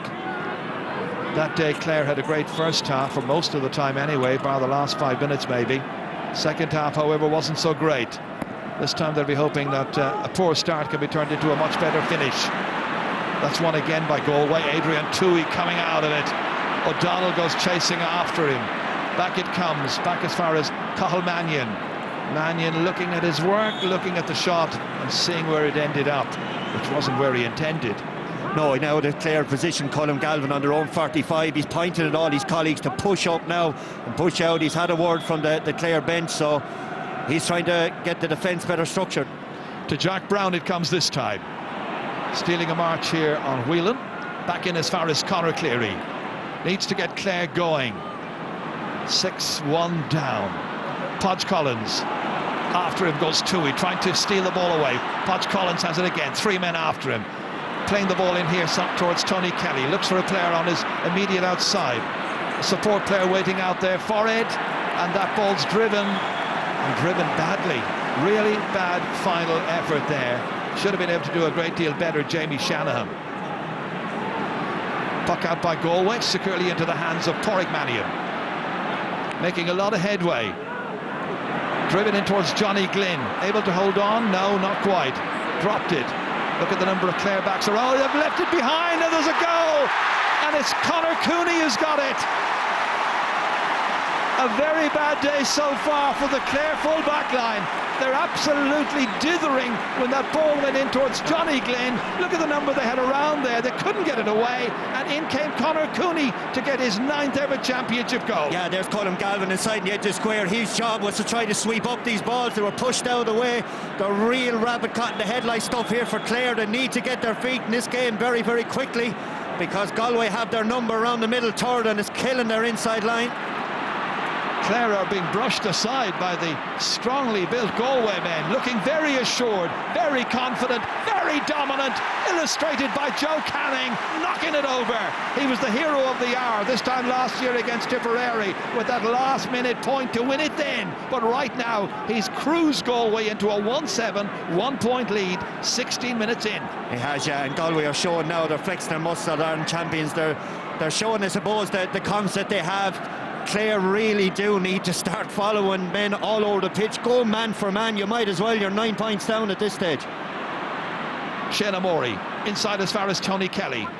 Up into the air it's come. The umpires bend their backs to try and see where the flight of the ball has gone, and it's gone wide.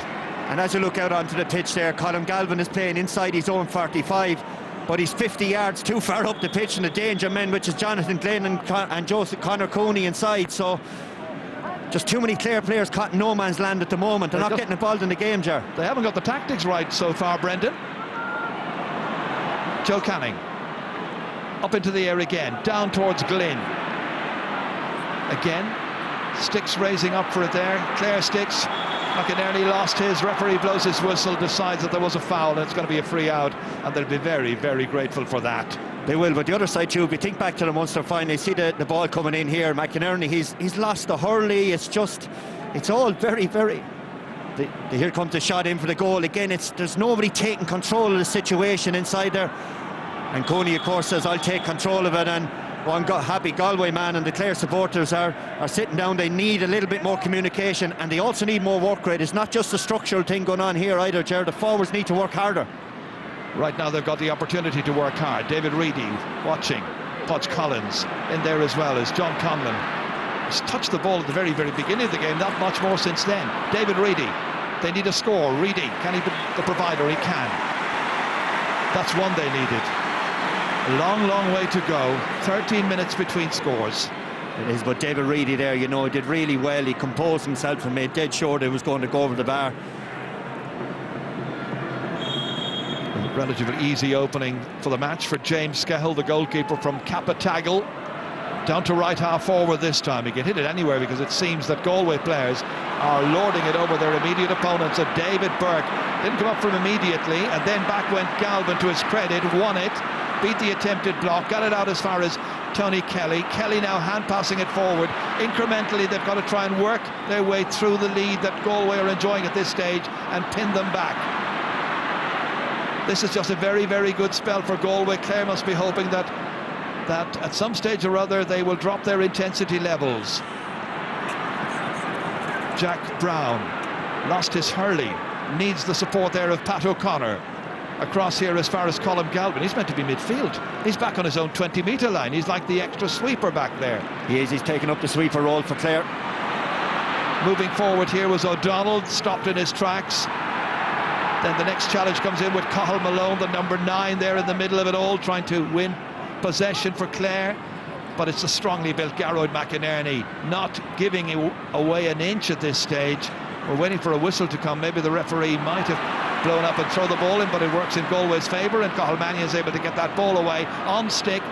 Podge Collins after him, but again the elegant Cathal Malone swings on it. 1 against 2 back there, and the 2 including Colm Galvin needing to get that ball back and putting the pressure on the other man back there supporting him, Pat O'Connor. Won't thank him for that pass.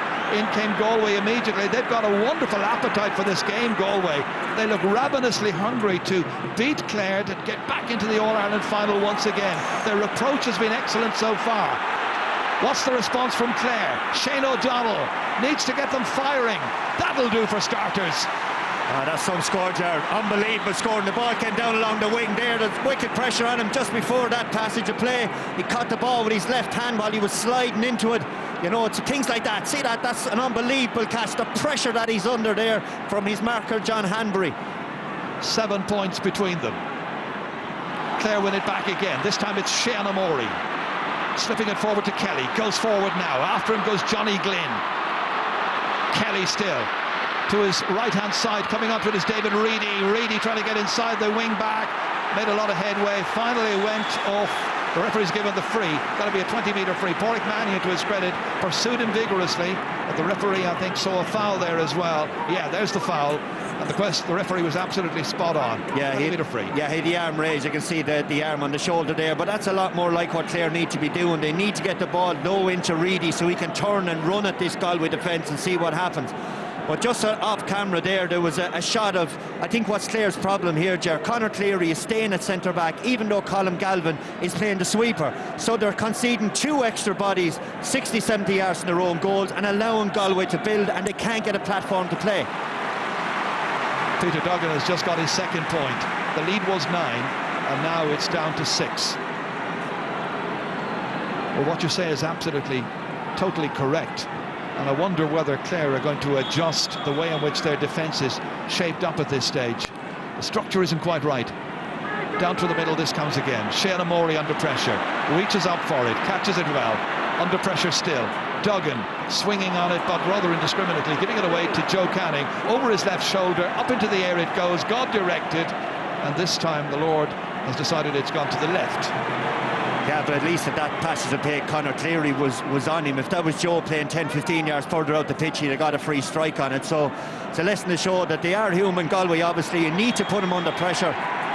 But they've had just this wonderful start to the game, unbelievably successful in the opening 20 minutes. Now Clare need to get a spell of dominance, but where are they going to get it from? Johnny Cohen, back in again. Touched on there by Conor Whelan, collected there by Colm Galvin once more. Beautifully into the hands of Tony Kelly, over his right shoulder and over the bar as well, I think. That's on its way. Kelly's first. That's it, the old Colm Galvin and Tony Kelly 1-2 there. It was a fantastic pass, and that's what Galvin will do. If everybody else marks their man inside in that Clare defence, Galvin will start to pick the holes and Kelly will make the runs. Here Galway going short now, Ger. The lead is back down to 5. Early stages in this match, still playing the opening third really. Referee with words for Joe Canning and for Conor Cleary, his marker. Yeah, they had a tangle just off the ball after the last passage of play. But there's no harm that Conor Cleary is getting that tight now to Joe Canning. For the first 20 minutes of this game or so, he had a freedom at Croke Park once he went outside to Clare 65. Skehill's puck out, looking for Cathal Mannion. Stumbling to get that ball initially, then hitting it on the ground. Down into open space comes Colm Galvin, and shouldered there by Conor Whelan. Toughly built man, strongly built man, Conor Whelan, just 21 years of age, 20th championship match today. Yeah, he went 40 yards there to close down Colm Galvin. Clare people in the crowd will say it was into the back, but could be just a little bit. It is, but the way modern hurling has gone now anyway, unless you keep that ball moving down near to the sideline, you'll go out over. Chance for Joe now. He's got 3 so far. First sideline cut for him, rising nicely but not with the accuracy he was looking for there. So another one has gone past the posts, and it's 7 wides now by Galway. 1-7 they've scored so far. It's fair to Donald Toohey now, Jerry. He's looking down the pitch and all of his forwards are just looking in at him. There's very, very little movement. Not a great deal scored by Galway for the last 8 minutes. In as far as Colm Galvin now. Into space, but there's nobody there at left corner forward to take that ball. Shane O'Donnell had drifted in towards full forward at that stage. They basically had they have a 3-man inside forward line, but Podge is inclined to go back towards the 45-metre line. Yeah, he has to mirror what Galway are doing up the other end. Galway are only playing with 2 full forwards, and Clare have spotted that now, and at last they put an extra body around the middle third. In the last 5 minutes we've seen a change and a bit of momentum, getting more ball. Pádraig Mannion hitting it really well. Cleary reaching out with the right hand. Into it came Patrick O'Connor. Lost his stick once again. Plenty of pressure being applied. Jack Brown goes back. Give it in there to Tony Kelly. Keeping it moving across here towards David McInerney from Tulla. Into open space, but there are so many Galway players. They're ready to mop it up and just begin the counter-offensive immediately. Driven way, way down towards Conor Cooney, the man who got the goal after 15 minutes. He's on the ground appealing to the referee, who says, go on, play on. They have to do so, and Clare is certainly doing so. Shane O'Morey back into the inside forward line. Once again it comes in there towards John Conlon. So much was expected from him. There were so many worries about Dáithí Burke, but Dáithí Burke's had a very easy time of it so far, and it's away by Pádraig Mannion for Galway once again. Into open space, nobody there in a maroon shirt immediately. Shane O'Morey able to come to take, to hit it forward towards Podge Collins again, being marked there by Adrian Toohey. Very competitive, very tough corner back. Johnny Cohen, beautiful pass in as far as Conor Cooney. Slipped back once again, this time as far as Aidan Hart. Had a shot earlier on. This one is... where is it? Again, the umpires aren't sure.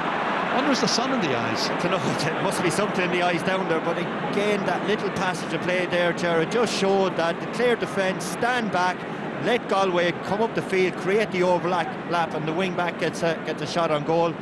Hart really should have caught this one. There shouldn't have been any doubt in it. Well, let's see. Was Aidan Hart's point a good one or a bad one? It's against the post. That looked like a kneel. Yeah. Another one that technology has ruled out. Not much in it, but it doesn't count. It's a lift for Clare. Now, it's important too for clearing this puck out that Chewy can walk through Colm Galvin. He's the spare man in that defence. Well, there hasn't been a score for Galway now since the 15th, 16th minute. So 10 minutes has gone without a score for the men in the maroon who've been dominating the match. Almost in that time was Peter Duggan. Stopped in his tracks, however. Daithí Burke managing to get it out towards Aidan Hart. Hart having difficulty, but managed to do enough to get it away. Gary McInerney in some difficulty, needing support. Adrian Tui trying to flick it out towards Joseph Cooney, winning it back, however, is Tony Kelly. He scored once already. They'd love another one, and I think, no, he hasn't got it. Close, but not quite close enough for Tony Kelly. Margin is still 5 points. Scoring has dropped. Johnny Cohen picking it up here. Down towards Conor Whelan, couldn't hold on to it. His marker, Jack Brown, making certain that he's got it. Back to the support player, who's Colm Galvin. Tui comes to try and collect this one and does make it. Back out again. Diagonally across here towards Joseph Cooney. Was there a push in the back? The referee says no.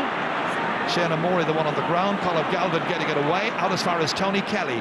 Kelly this time's decided to heck with it. I'm going to have a go from about 70 metres out, and he's put it over the bar. He's got that kind of confidence, that kind of self-belief that few have, playing the game at this very high level, and the margin is down to 4. He is, and he's playing a more withdrawn role. 5 points in a row for Clare before this shot comes in and produces a score for Galway, which they have needed. It's by Cathal Mannion. It's his second after Galway had gone some 12 minutes without a point. Yes, again, it's something familiar seeing with Mannion, but Kelly's influence is greater now. He's withdrawn back around the middle of the field. Suddenly Clare have a little bit more belief and a bit more passion in the way in which they're going about their job. But still very much up against it, against the All-Ireland champions from last year. John Hanbury. Down here towards Conor Whelan, rolling it up onto the stick this time, getting out ahead of Jack Brown. Brown goes after him, can't catch him. Almost a nothing angle from Whelan's point of view, and he couldn't quite make it. Always very, very willing, a real daring kind of player. Takes risks, has a go, always anticipates. Jamie Shanahan back up into the Clare forward line once again, where Peter Duggan has come onto it. Out here as far as John Conlon, lost his footing but taken down as well. So it's got to be a free in. Chance of a score for Clare. That's the key as well for Clare, Jerry. You can see Peter Duggan running onto that ball, running straight at the heart of the Galway defence. You can see there that Daithí Burke's ankle looks fairly all right the way he planted it, and got full strength behind getting Peter Duggan. But Donald Chewy now is getting the puck out to way an awful lot faster, because Clare have 7 defenders against 5 Galway forwards, so they're able to get puck out to way, and their movement's a lot better, which gives them now a platform to play. So they're getting back into it point by point. A word to Tony Kelly from Jerry O'Connor. Peter Duggan has got 2 points so far. I'm sure he's just telling Tony Kelly, you keep playing around our half-back line and keep running the ball through the lines. Well, it's been working, especially in the last 10 minutes. So 1-8 to 7 points. Galway the leaders. That all-important goal scored by Conor Cooney. In truth, the ball should have been cleared once or twice. There were so many backs there. James Skehill pucking it out. Down through the centre towards Joe Canning. Runs on towards Johnny Glynn. Nobody able to take it. Glynn eventually gets a fortunate bounce. It comes back to him. Hand passing it forward. Once more, it's Colm Galvin is doing very, very effectively as a sweeper back there. This time, however, as I say it, ball is picked up by Cathal Mannion. Able to play it back, intended for Joe Canning, out over the sideline instead. And it'll be a line ball for Clare. It's not a new role for Colm Galvin. Remember the Munster final a couple of years ago? Cleary followed Conor Lehane around the pitch, and Galvin sat at the time of Cahalan taking all the short puck out. He is used to it. He's a fine hurler, and the players around him are starting to pick up their men. Tony Kelly's having a bigger influence playing around the middle. So all that together has meant that Clare are back in the hunt. Kelly taking this sideline cut himself. Flies forward there towards John Conlon. Conlon challenged by Daithí Burke, and the referee again blows his whistle, and it's going to be a free in and another free to Clare. Daithí Burke put under pressure that time. He appeared to get a flick on the ball there, but maybe it's that pull back there is what the referee. He got the Hurley in with the left hand to flick the ball away. But Conlon, when he's moving towards goal, he's momentum. He's always a threat. He's starting to see a lot more ball now as well, which is helping. As I said, this Clare revival. You and I were hearing so many rumours about Daithí Burke's well-being in the build-up to this. I mean, his leg was supposed to be hanging off. It was, but I say the same man, if it was hanging off, he'd work all right with one leg. Sure would. He's a tough nut. Peter Duggan's free, no problem. He's got 4. Bit by bit, Clare are getting themselves back into the match again. And now, where once they were 9 behind, they're now just 3 adrift. As you can see, just over 3 minutes to go to half-time. Poor puck out this time by James Skehill. Straight to Peter Duggan. Up towards Podge Collins, difficult one for him to take, especially with the presence of Garrod McInerney there. Joe Canning keeping it in play. Yeah, he kept it in play. Donald Maloney on this near side was indicating that one of the Clare joint managers it was out, but I don't think it was. Joe Canning has it once again over his left shoulder, and that customary easy, relaxed style of his. Are they going to Hawkeye again? For me, I thought that was over. Yeah, I think that was over that time. It has to be the sun or something with those umpires down there. But you can see the pressure that Clare are putting on James Skehill now on the puck out as well. But Jonathan Glynn's strength has given an addition to Galway there. Sucked in 3 players, and it's wide. Oh, it is wide. Everything is going in Clare's favour at the moment now, Jar. You know they need to make hay with this with 3 or 4 minutes to half time. That's 10 wides, Brendan. 10 wides. 1-8 to 8 points.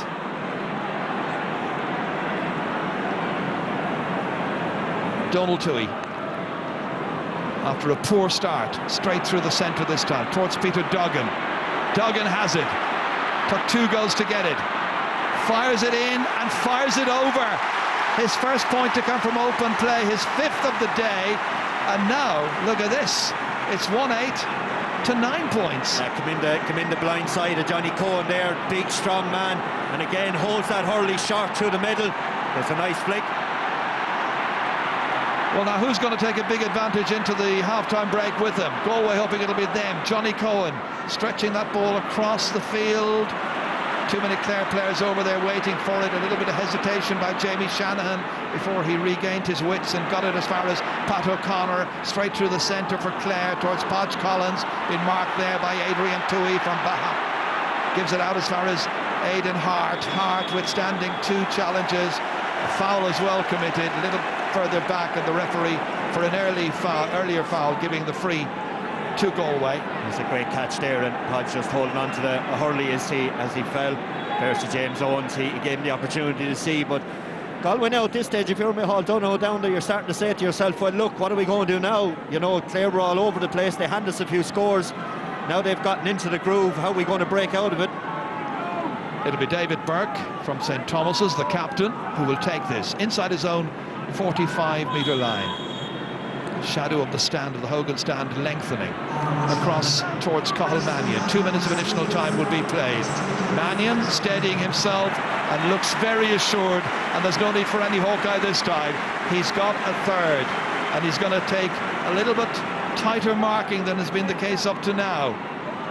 Yeah, a great score there. In fairness, one that Galway would need to settle down after having so many wides. Just put the ball down on top of Peter Duggan is what I'd be shouting to Donald Toohey now.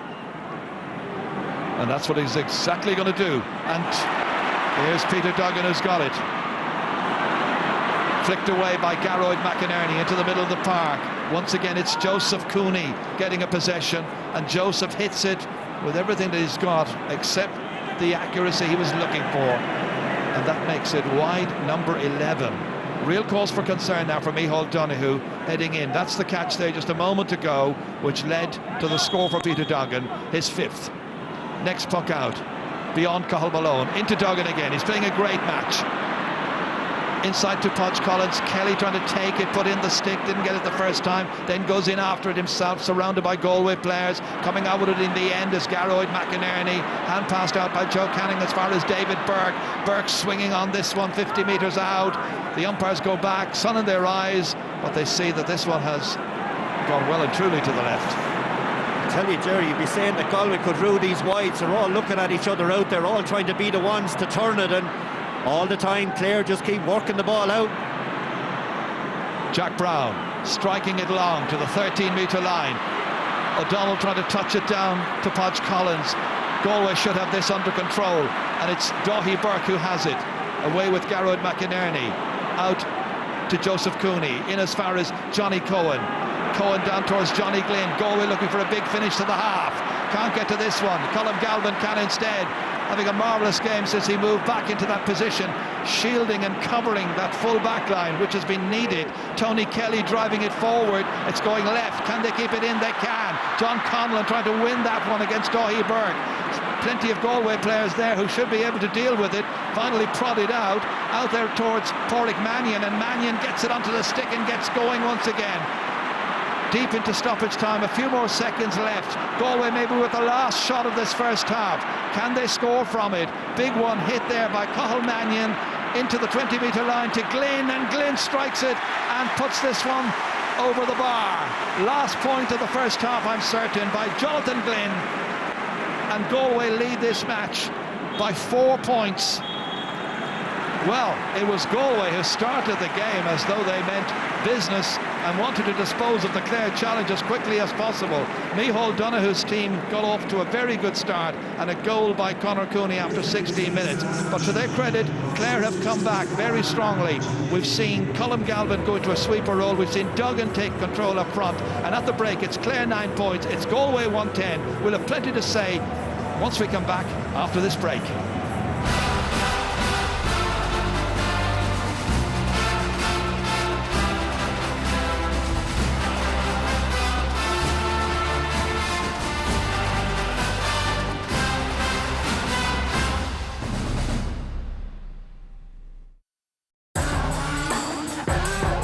Littlewoods Ireland, proud sponsor of the GAA Hurling Championship.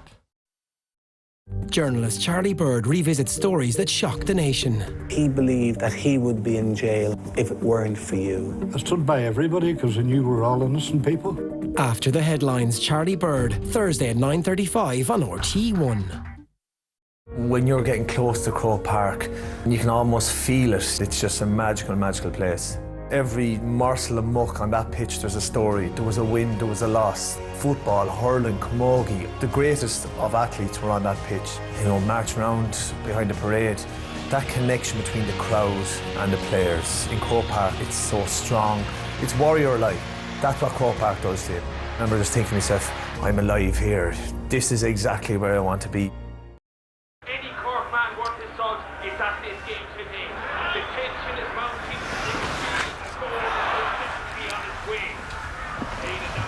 She couldn't get them tickets, Kevin, no?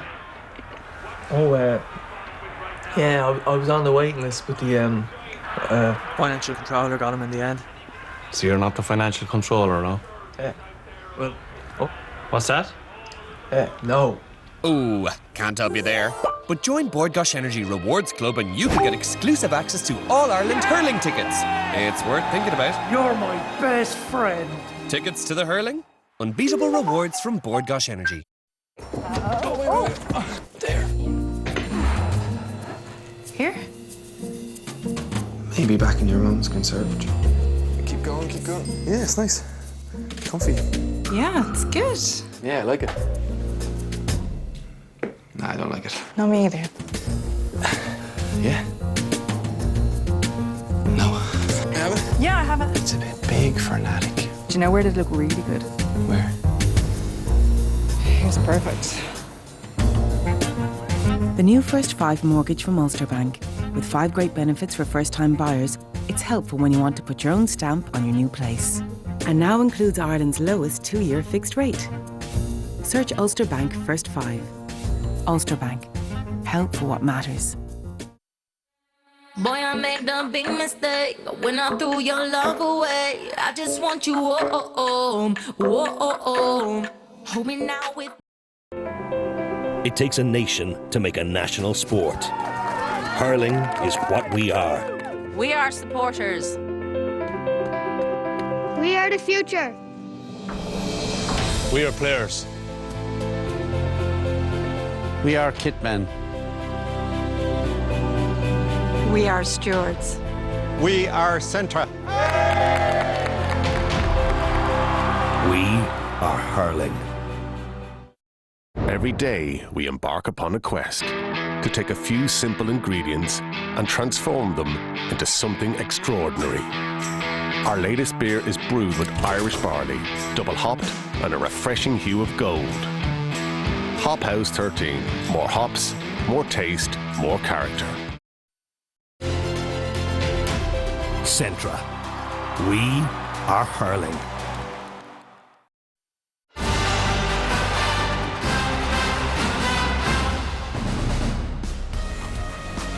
Half-time in this All-Ireland hurling semi-final at the moment. It is Galway who lead Clare by 1 goal and 10 points to 9 points. In front of an attendance, by the way, of 54,191. Those are the stats from the first half. One stat, those are the scoring stats, obviously, from the first half, is Galway have had 12 wides. Clare have had 5.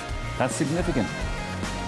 What do we make of it so far, Cyril? Yeah, great start by Galway. Look, they got the perfect start, got a few points. Conor Cooney got a great goal after 60 minutes. Now, a lot of the Galway scores probably came from Clare mistakes, but still were scores, and Galway seemed to be cruising. But fair play to Clare, came right back into it. Tony Kelly got some fantastic scores. Peter Duggan started to win the puck out and came right back into it. And even though they're 4 down at half-time, Clare will be quite, I'm not saying happy, but they'll be satisfied that they came back into it.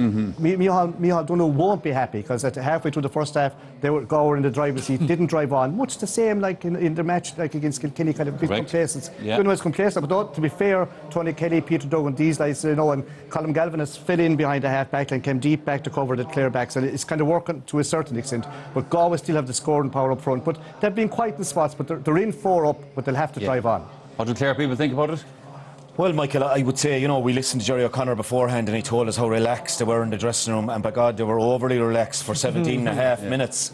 1 point on the board and just nothing happening. The amount of simple pickups being missed, and there's been a tendency in this Clare team this year to lull for 7-8 minutes. But if you told me they were going to lull for the first 17 and a half, I'd say we'd be gone home. But they're after fighting their way back. Due credit to them now. Maybe Galway did lull a little bit and think this is going to be easy. But in fairness to Kelly, things weren't happening for him early, but he started to get on the ball. Cyril said that Duggan is starting to win high ball, got a fantastic score near the end. Colm Galvin going back, and that's put a structure in place. Now, he hasn't used the ball quite as effectively as I would have liked, but he has given us that cover in front of those danger men up front for Galway. On top of that, as well, I said, Galway have 12 wides, and that's the trouble. Like from good scoring positions, and that they say, Eddie, sometimes about matches, it was a game of 2 halves. This was a half of 2 lulls, I think.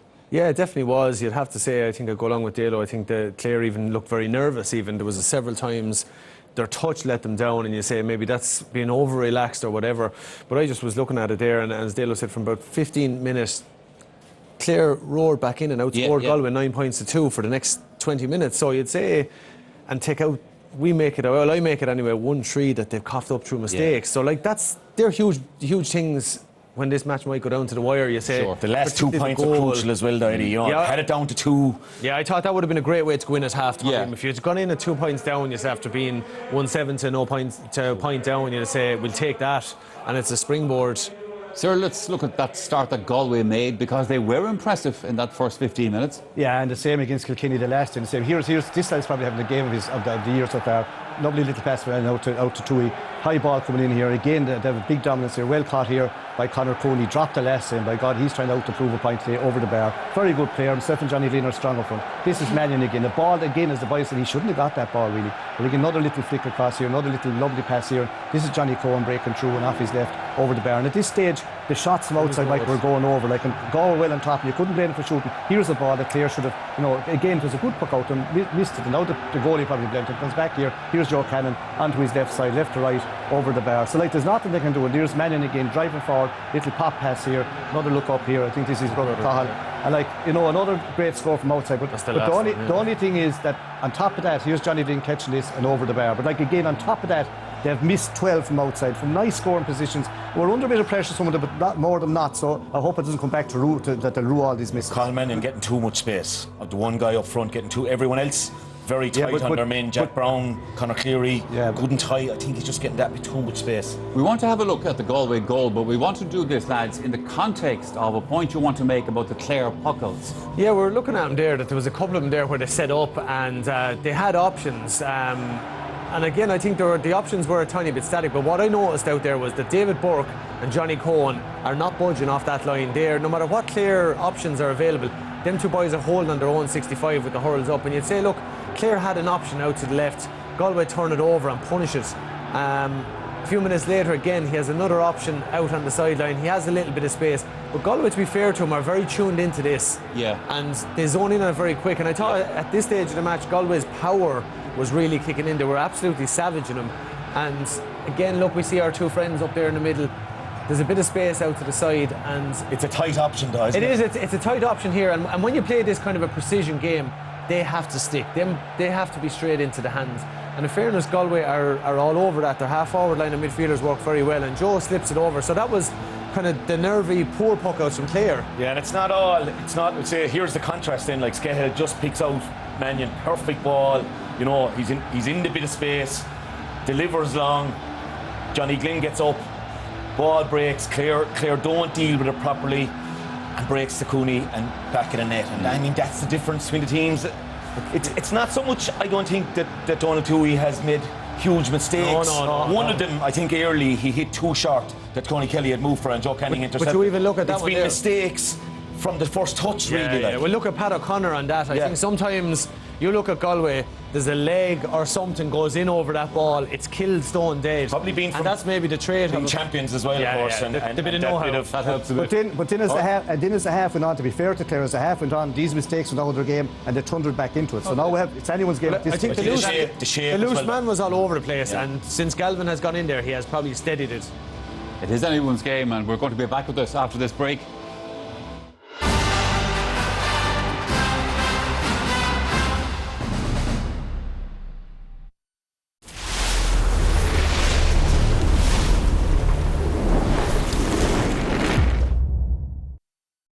Sherco was a special horse. He's one of the best horses over the last 100 years. A victim of the Troubles. A revolutionary movement needs money. They decide to steal a horse. A mystery that became a legend. It had become a story along the lines of the, disappearance of Lord Lucan. It was a stupid thing because the horse was no good to anybody. No ransom was paid, no body was found. The case remains open. Searching for Shergar, Tuesday at 9:35 on RTE1. Divided by road, by history. Divided by broad river and thin line. But everything that divides also unites. People, families, communities. This is more than an association. We are bound together. Guinness, made of more. Any Cork man worth his salt is at this game today. The tension is mounting. On its way. She couldn't get them tickets, Kevin, no? Yeah, I was on the waiting list, but the financial controller got him in the end. So you're not the financial controller, no? Well, what's that? No. Ooh, can't help you there. But join Board Gosh Energy Rewards Club and you can get exclusive access to all Ireland hurling tickets. It's worth thinking about. You're my best friend. Tickets to the hurling? Unbeatable rewards from Board Gosh Energy. It takes a nation to make a national sport. Hurling is what we are. We are supporters. We are the future. We are players. We are kitmen. We are stewards. We are Centra. We are hurling. It's the follow summer around the world jackpot. The lotto jackpot is €7 million. Time to play. Guess what you did last night? You insulted Goliath. The giant. David, you can't call people giant.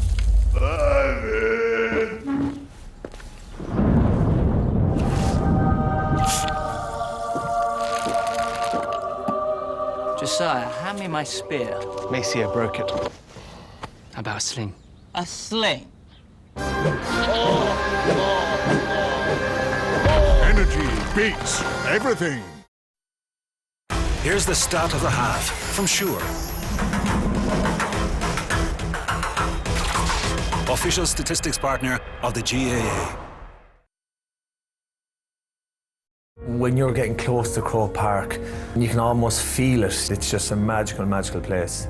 Every morsel of muck on that pitch, there's a story. There was a win, there was a loss. Football, hurling, camogie, the greatest of athletes were on that pitch. You know, marching around behind the parade. That connection between the crowd and the players in Croke Park, it's so strong. It's warrior-like. That's what Croke Park does to you. I remember just thinking to myself, I'm alive here. This is exactly where I want to be. Littlewoods Ireland, proud sponsor of the GAA Hurling Championship.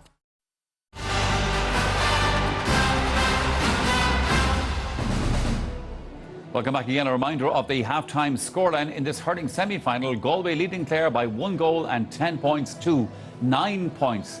Galway are back out on the pitch. They are waiting for Clare to resume. Cyril was saying before the break there that he doesn't know who's going to win this one, or it's anybody's game. Maybe is more the point that he was making, Eddie. Have you any thoughts on it? Yeah, I think if Clare are going to kick on now and drive on, they definitely have to get the noses out in front fairly quick and get motoring, get kind of consistently motoring. I think if they hit a lull, if they don't open up a little bit of a lead, it's going to be difficult for them, because in fairness to Galway, they have a mental strength and a mental fortitude. They're able to kind of deal with anything, and they'll find their purple patch, they'll figure it out.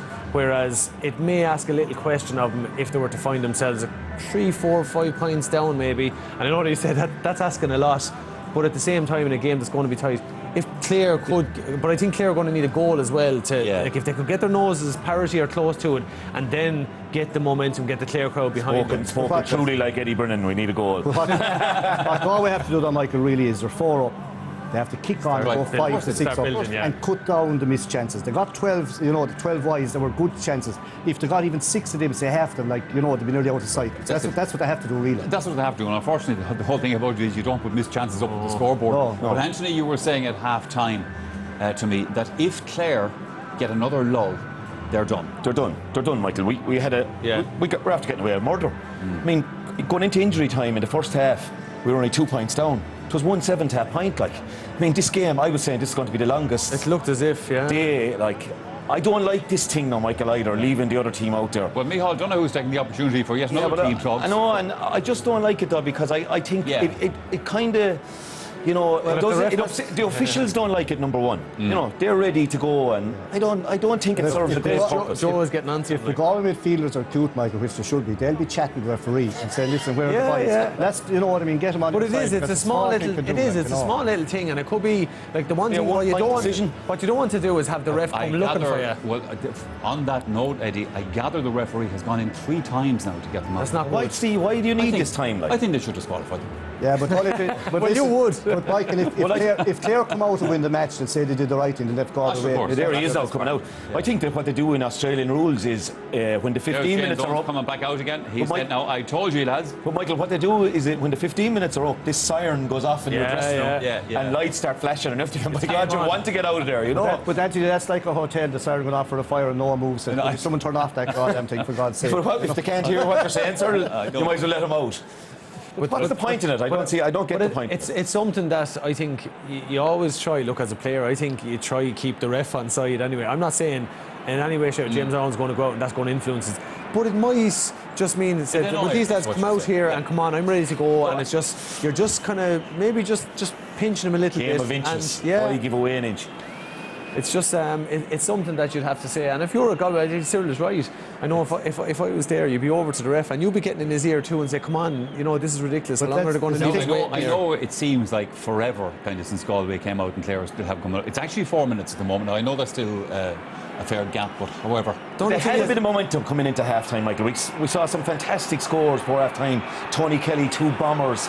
Peter Duggan, what a point he caught over Aidan Hart's head. Interestingly, the crowd are beginning to get agitated. The only thing is, there's a lot of booing in the crowd. So we've experienced this a few times, I have to say, and I said it was Dale was at. But no, I think sometimes this can often maybe G up a little bit. If you're out on the pitch and you're mad to get going, and you're saying these lads are afraid to come back out here. Any little Michael, it's worth mentioning as well. Galway had a nice little breeze in the first half. No one mentioned the commentary. There's a nice breeze going into the Hill 16 end. But Clare will have it the second half. I don't know if it counts much here, sir. Lots of pitches it does. Clare players, I don't know if you can hear it on the roll back there, but they have been greeted by massive boos from the Galway crowd, obviously. Anyway, it is what it is. Let's see what happens. Let's go back to the commentary box to rejoin Ger and Brendan. Thank you, Michael. How long did Clare keep Galway waiting? It was only 5 minutes. No changes, by the way, on either team. But Clare must mean business if they had all the words of wisdom, etc. to hear. And will they take it in? And what will Galway's response be? The response is, Jared, they put Shane Murray nearly back down the tunnel into the dressing room again. You can see it here, you know, Galway fired up.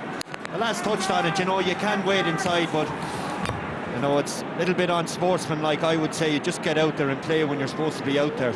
But all that's done now, and Joe Kenny's got an opportunity. Galway with 1-10 at the start of the second half. 1-9, by the way, from the first half, all from play. Clare have only conceded 2 frees, by the way, in the opening half of the game. So Joe Canning hitting this one, his second sideline cut. Is it inside? It is. Great start to the second half for Joe and for Galway. Yeah, Galway straight away taking their chances. Interested to see what way they're going to set up. They've Aidan Hart now as a sweeper. They've mirrored Colin Galvin in this half, so they've had the chance to sort it out. Aidan Hart is down there around the D, watching this one right now as it goes all the way down towards John Conlon, and Conlon looking to make the perfect start to the second half. It's only his first point of the match. They needed to get him into it.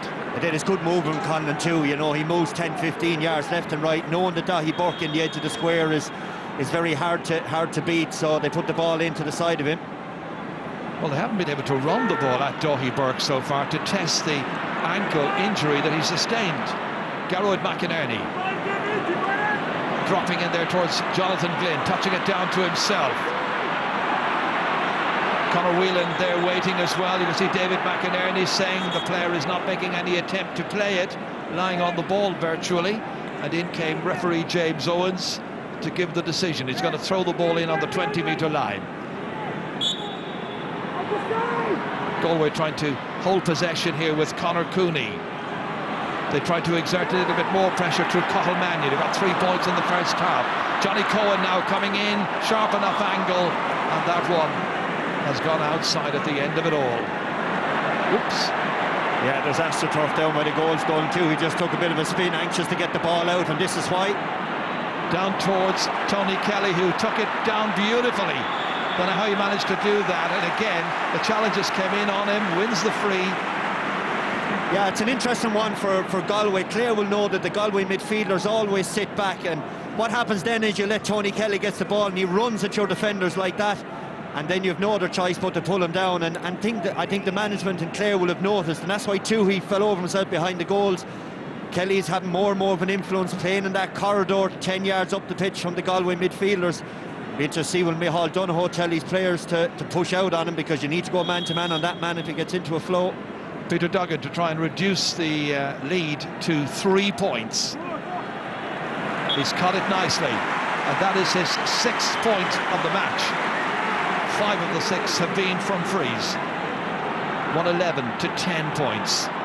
Early stages of the second half. Fans all around the ground, 54,000 plus. Knocked down this time by Joseph Cooney to the waiting David Reedy, point scorer in the opening 35, in towards Shane O'Donnell, who's also got on the score. Peter Duggan trying to make some advances here, pursued there vigorously by John Hanbury.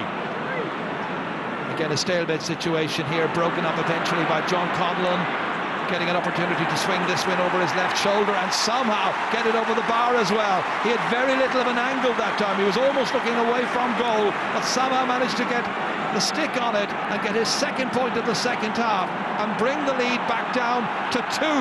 Yeah, it hasn't taken Clare 17 minutes in this half to get going straight away. They've cut the lead and continued on the good work they had at the end of the first half.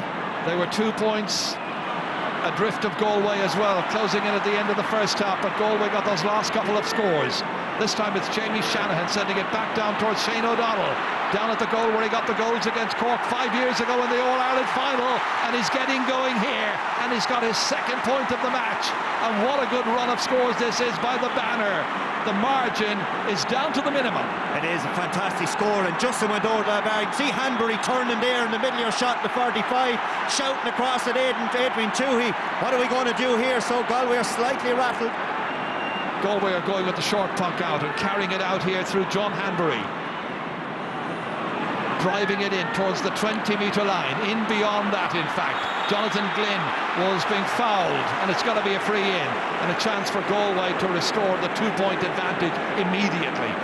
Fair to Jonathan Glynn, he's been the go-to man for Galway really in the first and second half. A hard look at McInerney there, you can see his right arm, his hurley got caught over Glynn's shoulder, and a hurley up around the head there. You can see the referee directing it there is always going to be a free. Niall Burke is about to make his entrance for Galway, so the first of the changes about to happen. Early stages of the second half, just 5 minutes in. Joe Canning, who put over that beautiful sideline just a moment ago here, has this free from just outside the 20. Would he think about it, do you think? Because he doesn't need to. I wouldn't think so, but you never really know with Joe, but I doubt it. No, he's putting it up and over. Happy enough to get his 5th point. Yeah, but Galway do need that freshness that's going to come in. It's whether it's Conor or Joseph Cooney maybe are the ones that are going to be called ashore. So Niall Burke will be the first man to come in just a moment, number 22. And Galway pushed up on the Clare puck out as well. As Donald Toohey knocks it across towards left half forward this time, where Peter Duggan had moved across.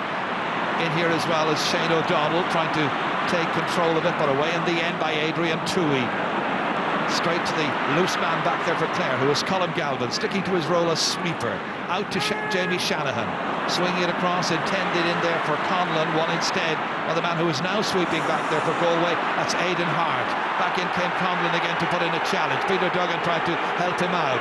Duggan up onto the stick here. Over his shoulder again, firing in the shot, hoping for the very best, but this time hitting it to the left. Now, to be fair to Peter Duggan, we saw it in the first half with Galway, a lot of wides were wide on that left-hand side. There is a breeze cutting across where the stand finishes, and it's blowing those balls away to the left. Yeah, each one of those, as you say, is going to the left-hand side of the goalpost time and again, and we're thinking it is the breeze. That's hit there towards Conor Whelan. Can't get to it. Instead, Jack Brown trying to force it out, using his boot this time towards Podge Collins, and eventually on the ground there is Shanna Morley. The referee blows his whistle, gives the free into Clare, and an opportunity for them once again to try and get another score. And that's the big difference there too. I mean, the first half Shane Morley wasn't inside the Galway half of the field, engaged in the Galway half forward line. He is now, and they're pushing up and they're saying to Galway, we're going to fight you for every yard on the pitch. And he draws the free, and a fantastic opportunity now. Man your shot, Peter Duggan. Well, Galway fans will be looking for an immediate response to all of this. They were so dominant in the opening 17 minutes of this match. They could have blown Clare out of the match completely at that stage. They had so many wides as well. Duggan with the effort, and Duggan with the latest point. He's got 7. Well appreciated by the Banner fans, as it's 14 points to 112, and the margin, once again, is a solitary point. Listen to the crowd now, getting right behind the two teams as James Skehill pucks it out all the way down there beyond Mannion. into Johnny Glenn, runs on again, this time picked up by Joseph Cooney, given back out again. What a save that was! Conor Cooney saved superbly by Donald Toohey. Best piece of goalkeeping in the match so far. Should have been a second goal for Conor Cooney. They're not out of danger yet, however, Clare, and the pressure is still on, and Galway managed to get a point out of it, and it's the captain, it's David Burke, who came up to put the finishing touches. Yeah, some save. Cooney slipped the ball away to the other Cooney. Great shot, great save. Hit high up on the hand of the hurley, but watched it onto it. Back at the other end, the pressure is on. Clare trying to exert pressure, but there, battling to take it out is Daithí Burke. And Daithí Burke, fouled, wins the free, G's up himself and the team. Well, they could have had another goal there just a moment ago. They could, but Daithí Burke there is resilient, you know. I mean, for a guy that they were saying he his left ankle, here's the chance again. Conor Cooney comes on to, if he got it again, he'd probably say he'd want to put it low, but it's still a fantastic save. You can see it across Toohey, right on, and watch this ball hit the hurley, great save, and moved it out to the side. As a goalkeeper with that particular save, it wasn't so much the boss that managed to save it, it was higher up in the hurley stick, wasn't it? Sometimes they say, Gerard, the more you practice, the luckier you get, I think is the way it is, but whatever it takes. But again, Joe there is fouled. Galway going longer on the puck out. The Clare defenders are saying that when he comes down, he's holding their arms. Going to be a yellow card, it would appear here. Conor Cooney, the man who is at the receiving end from St. Joseph's in Milltown, so yellow card for him. Free to Galway. Joe Canning will be the taker. He's got 5 already in the game. 10 minutes into the second half, and an opportunity to stretch the lead out to 3 points. Galway have had more of the chances. They've had an awful lot of possession in this match. Far too many wides in the first half. More economical second time around. And just as Joe's hitting the free there, all the Galway players behind him are pointing to make sure there's no quick puck out from Toohey. A little bit more alive. A goal between them once again. And this is the reason why the yellow card was awarded. And that was the foul by Conor Cooney there. Up onto the back, dragging down his opponent. Short puck out taken by Clare, almost fumbled. David McInerney manages to spoon it out into the middle of the field. Ready to take a return himself, but instead it's Conor Cleary who fights it down towards top of the right, down there towards John Conlon. Going across was John Hanbury, helped out here by Daithí Burke. On his hands and knees with the referee from about 45 metres away, saw the foul on Burke, free out, pleased by John Conlon that there wasn't an offence. The wraparound there on the arms, and there's the high left arm in, trying to tackle the spare hand, we'll call it. Tackle, so it is a free out, but again it's just poor use of the ball through the middle from Conor Cleary. He spooned that ball in. He should know that Aidan Hart is going to be sitting back. There's a spare man. McInerney made a great run through the middle. It'll be James Skehill who will take this, replacing Colm Callan, of course, this season. Colm Callan had an absolutely wonderful year last year. This is all the way down towards Conor Cooney. Run instead with David Burke coming on to it. And another fine strike from the middle of the park, and the captain does it again. That's 2 from him in this second half, and he moves out the lead once more to 4 points. So it's as you were at half-time. Puck out has been taken as far as David Reedy for Clare. Trying to slip it in over the head of Joseph Cooney, who's a very, very big, tall man. Got the stick to it, gave it into David Burke, feeding it forward here, but it should be David McInerney. A little stumble here at the most inappropriate moment, and Conor Whelan's able to take possession, take control of it, and make the most of the opportunity. It should have been cleared, it wasn't, and they paid the price. That'll be really frustrating for the Clare management. First of all, you had Cleary in the middle of the pitch making a bad decision.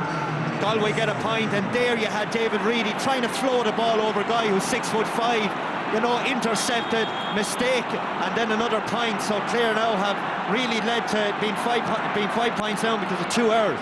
David Fitzgerald has been introduced, and he's gone into the middle of the park, and here he is immediately, number 19, getting involved. In for Peter Duggan, trying to keep it alive here with Tony Kelly. He'll hit everything. He'll hope that a fair share of them go where they're supposed to go, and that one didn't. That tends to be an old Tony Kelly trait. From the puck out, Pádraig Mannion lofting this one without any great deal of direction. Colm Galvin able to calm that one. bring it across over here through Pat O'Connor, and they can build again. 5 points between the teams. Yeah, Adrian Toohey was pulling back Podge there. He had an arm over the shoulder. Podge gave him a little tug first to get him the room and then slowed down his run. And Toohey fouled him. It was a good spot by the referee. Clare must be hoping that they can manage to pin back the lead pretty quickly again, because 5 points is a fair old advantage, having managed to get it back to 1 on 2 occasions. It is, and that's exactly there, Ger, in the last 15 seconds of play. It's what they need to do. You can hear the crowd going a little bit, oh, now, why are they going short? But they need to get the ball in accurately into grass in front of their forwards. And when that happens, then, you know, you've Podge and all running onto it, and they can draw fouls. They've been heavily dependent on Peter Duggan. He's benefited by some indiscipline by Galway. This will be his 8th point. Hasn't missed a trick. Yeah, he's been really, really good today, Peter Duggan, in general play and also from the place balls.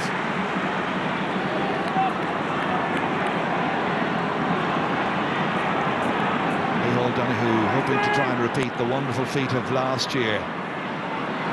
First of all, to get into the final itself, the object of the exercise this afternoon. David Reedy to try and make it more difficult for Galway. Getting it down here as far as Podge Collins, carried on here well, it's a substitute. And he's put that one over the bar. What an impact immediately here by David Fitzgerald. Only on about 60 seconds, got a couple of touches, and the vital one here is to put it over and to make it 1-16 to 16 points. And that's the difference, Joe. When the ball goes in shoulder high into that Galway backline, the Clare forwards are very good on the stick and good to lay it off. Clare have got the last 2 scores. Now who's going to get the next one? Jonathan Glynn hoping it will be Galway, and he can nail it, but he hasn't. He's missed. Yeah, it's a bit of a worrying matchup maybe for Clare. Glynn is over on Shane O'Morey. It's a huge difference in height, and Galway have targeted the last couple of puck-outs down that wing. You can see him there, you know, he gets at his strength. Man who's based himself in Ireland this year, watching now as Colin Galvin strikes it from the middle of the park, and he's got another one for Clare. A first of the day for him, the 25-year-old from Clonlara. Yeah, there's some tap down from Tony Kelly. Played the ball down to Galvin, you know, good puck out from Toohey. Kelly is playing that role in the middle channel there, is getting ahead of those Galway midfielders who want to sit back. 2 between them. It was 5 a little while ago. Another great catch by Peter Duggan. Hits it hastily, accurately, and over. 9 points for Peter Duggan. What a display. Is there more in him? Is there more in Clare? And what is the Galway response going to be? Sometimes Jerry's caught that ball on his own 65 and just pinged it over the bar. The breeze is blowing right to left. The banner roaring. Galway have decided to take the sting out of the game now, which is probably the right thing to do. Garrod McNerney hits the deck, and Niall Burke is ready to come in. Well, we said he was going to come in about, I don't know, 7 or 8 minutes ago. He's finally going to get his opportunity, it would appear. And the player he's going to replace is Joseph Cooney, who today appeared in his 33rd championship match and is now only 2 behind his illustrious father Joe from the great team of the 1980s. Joe played in 35 championship matches. So on comes Niall Burke, off goes Joe Cooney. And to be fair, when Niall Burke was warming up there, you know, I mean, Galway then suddenly, Clare made 2 mistakes with the way they used the ball. Galway got 2 points, go 5 clear, and you think if you may all done whole weight, I'm not going to change it, we have momentum. Garrod McInerney, if there is something genuinely wrong with his ankle. That's 2 of them in the central positions with ankle problems, Daithí Burke and Garroway. I'd say we can put the Daithí Burke one to bed. I'd say he looks fairly alright, he looks fairly okay down there. To be fair to Garrod McInerney, I thought first of all it might be a bit of a ply, but no, it's not. He's struggling, to be fair to him. Great catch by Jamie Shanahan. Back into a 2-man inside forward line, through the hands of O'Donnell, on towards Conlon, pressurised by Daithí Burke. Conlon in the sunlight, hitting this one, hitting it accurately, putting it over, and the teams are level for the 2nd time in the match. It is, and you can see that the high ball coming in there. Fantastic catch, Clare defence totally on top. Another little lift for Clare now, Gerard. That one sails over the bar. Is Garrod McInerney's given a signal. He's out, and he's after being replaced by Paul Killeen. Paul Killeen, the 25-year-old, comes on to replace Garrod McInerney. Well, it's good to see Paul Killeen back here in Croke Park. He had a very, very bad year last year when they were winning the All-Ireland. He was out with an injury. Conor Whelan back there starring once again to restore Galway's advantage. Wonderful character, wonderful skill, deadly accurate. Oh, the good news here, Jerry, is with 20 minutes left in this game. Plenty more. Look at that for a score. Off of his left, just when they need it. Clare away again on the quick puck out. Galway shaded by a point. Clare come, as you say, back down towards John Conlon. They're in a match-up with Daithí Burke. Lets it run off his body down towards Podge Collins. Ooh, steals a march inside, but it throws it away there. Killeen is the one who picked it up, and the referee has blown his whistle. It's going to be a free in for the Bannermen. Again, Conlon, when the ball breaks down, Podge is buzzing around underneath him. Conlon chips a heavy tackle from Hart. Shane O'Donnell comes in to break away Hart from it. Podge gets it, and there's that right arm up in the air. Anything above shoulder height, Daithí Burke there, it is a free in. It's as simple as that.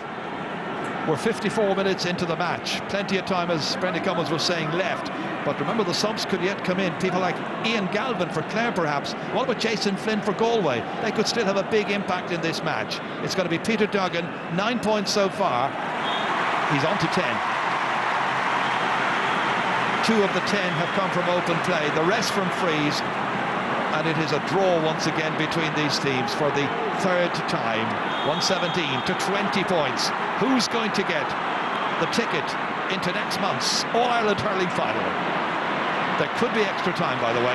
Jonathan Glynn here feeds it off here as well to Joe Canning, and Canning again coming in from that left-hand side. That's 2 in a row coming in from that side, and Canning's 7 points. It's that matchup again with Jonathan Glynn and Shane O'Morey. You can see in there, you can't even hardly see the Clare defender Shane O'Morey in shot. He's that much smaller than Glynn, so Clare are going to have to put Cleary over on him, and they're going quick out to him on a puck out, but on the Galway puck out, Shane O'Morey struggling on Jonathan Glynn. He's got it, and he gives it back as far as Patrick O'Connor, and O'Connor back to Morey once more. Dashes away from the challenges, hits it down there, hopes for the best. Duggan goes in to try and battle for it. In there as well with Paul Killeen. They try to win it back. Podge Collins is waiting for it to come out towards him. Kicked ahead there by Shane O'Donnell. Looking to try and get to this, however, is Daithí Burke, the Turlock Moor man. Robbed by Conlon.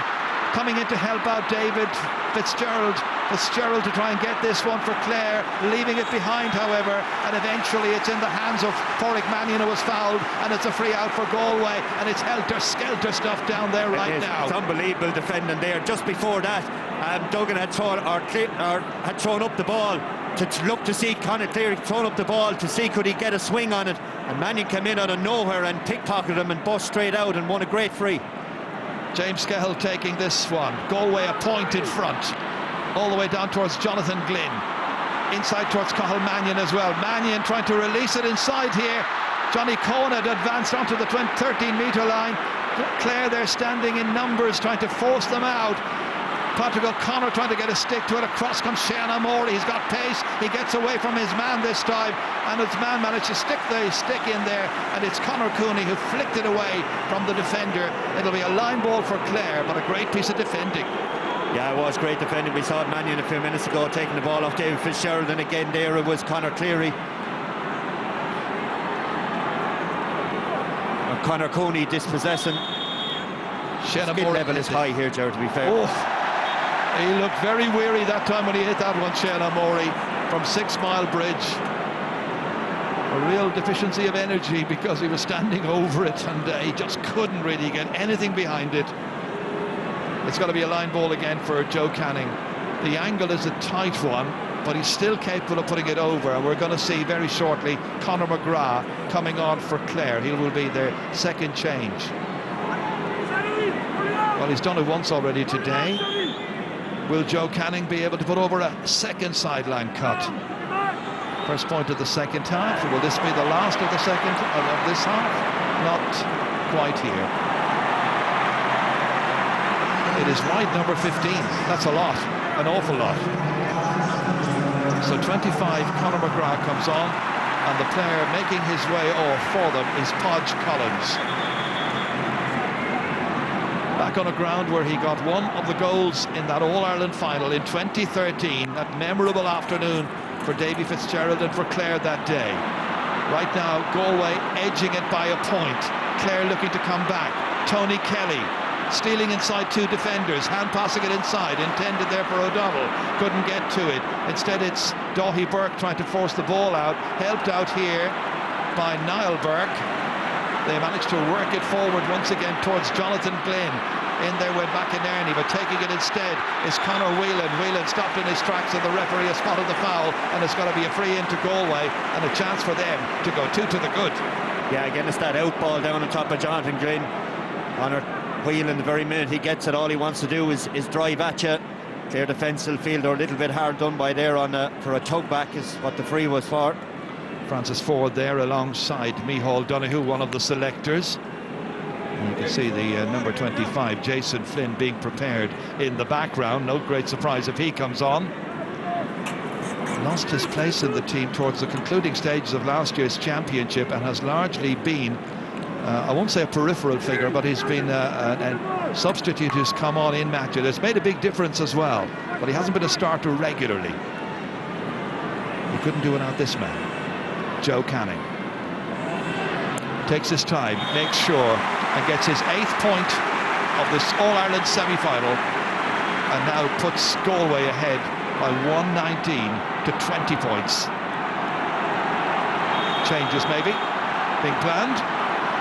The bench is vital now, obviously with 10 minutes left.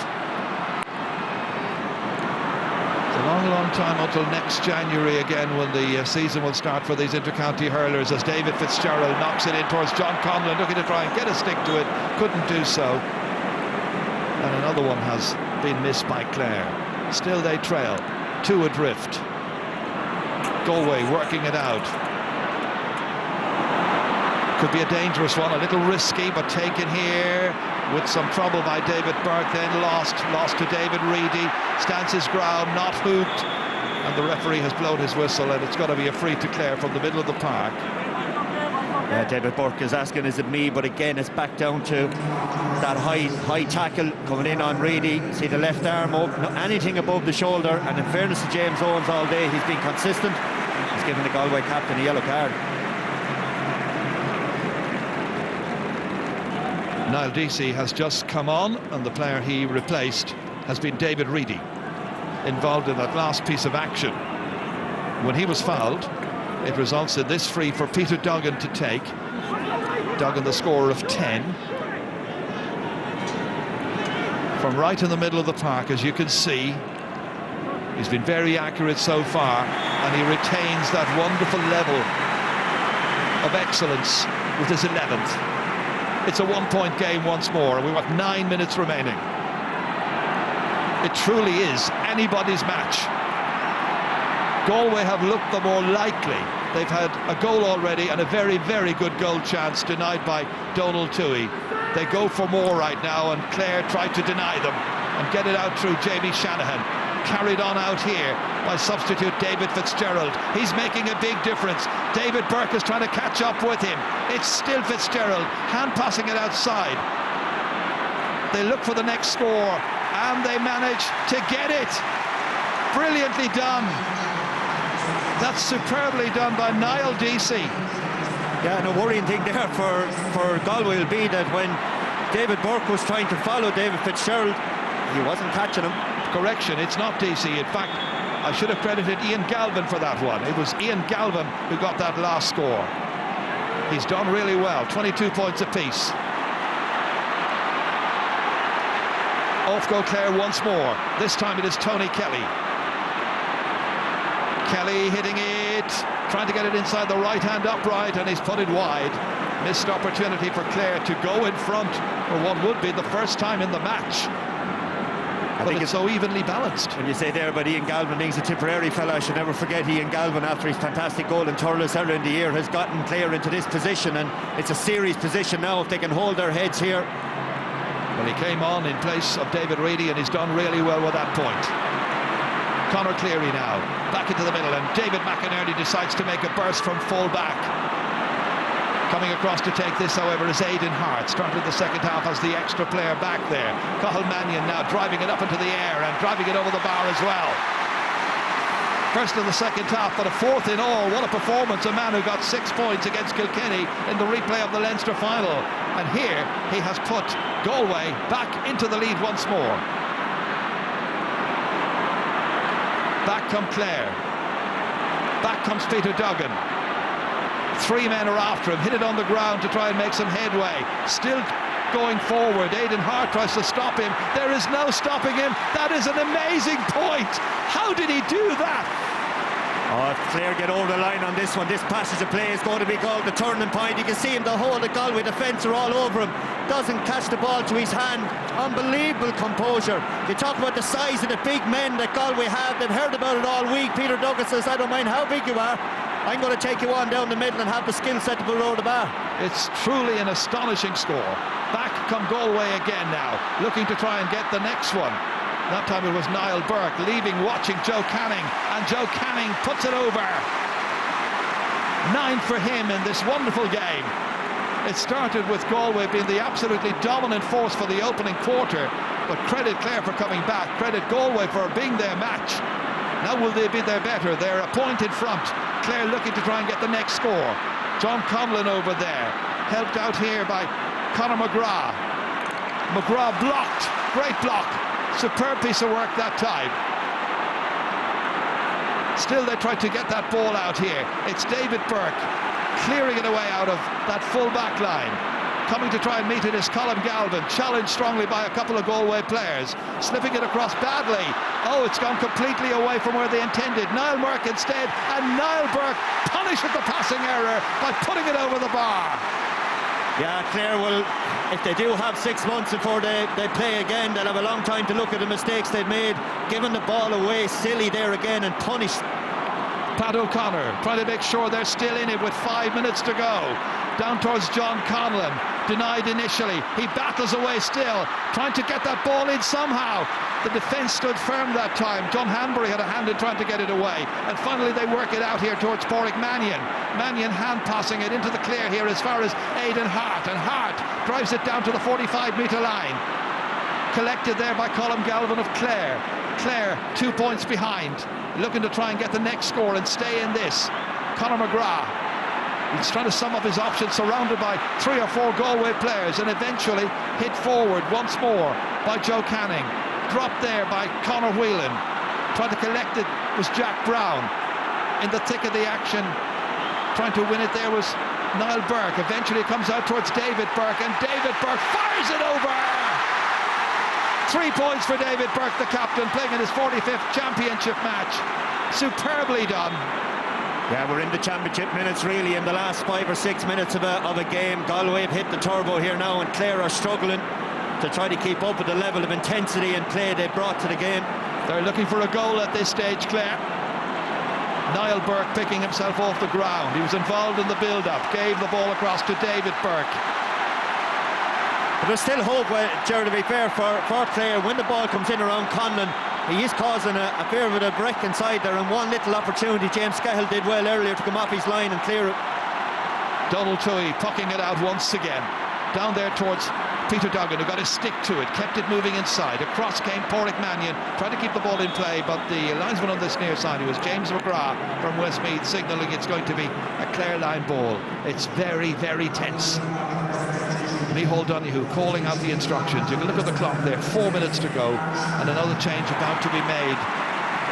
And the next man to come in will be Aaron Shanaher. How good it is to see him back.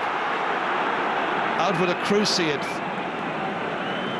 Somehow managed to make the panel for today's game, and now can he make a big difference?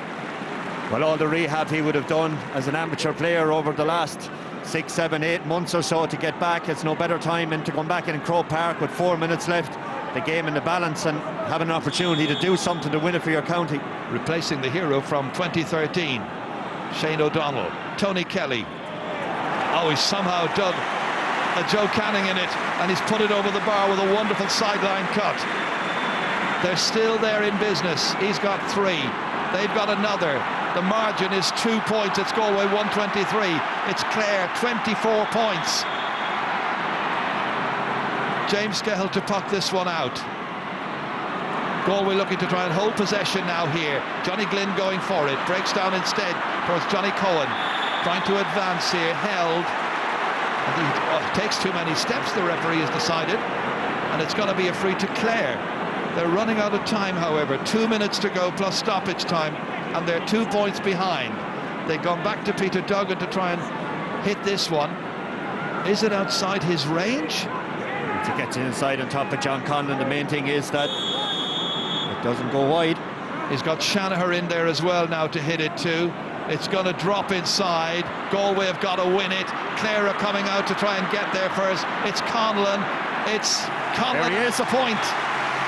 Well done, Peter Duggan. You could have tried to be the hero, but he dropped it in. He took the pace off it, put it down on top of the big man who's in form, and he's delivered. Galway by 1. Just over 1 minute of the 70 left. Is it to be Galway in the final?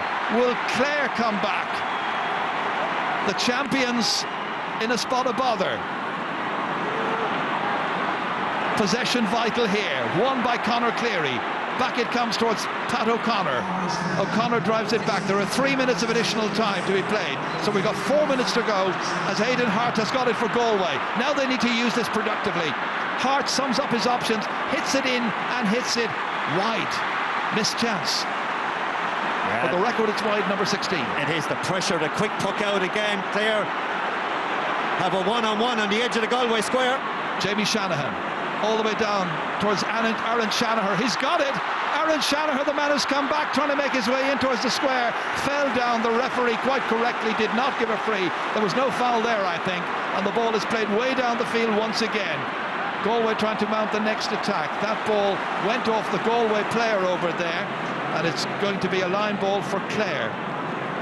Last man to touch it there was the number 25, Jason Flynn.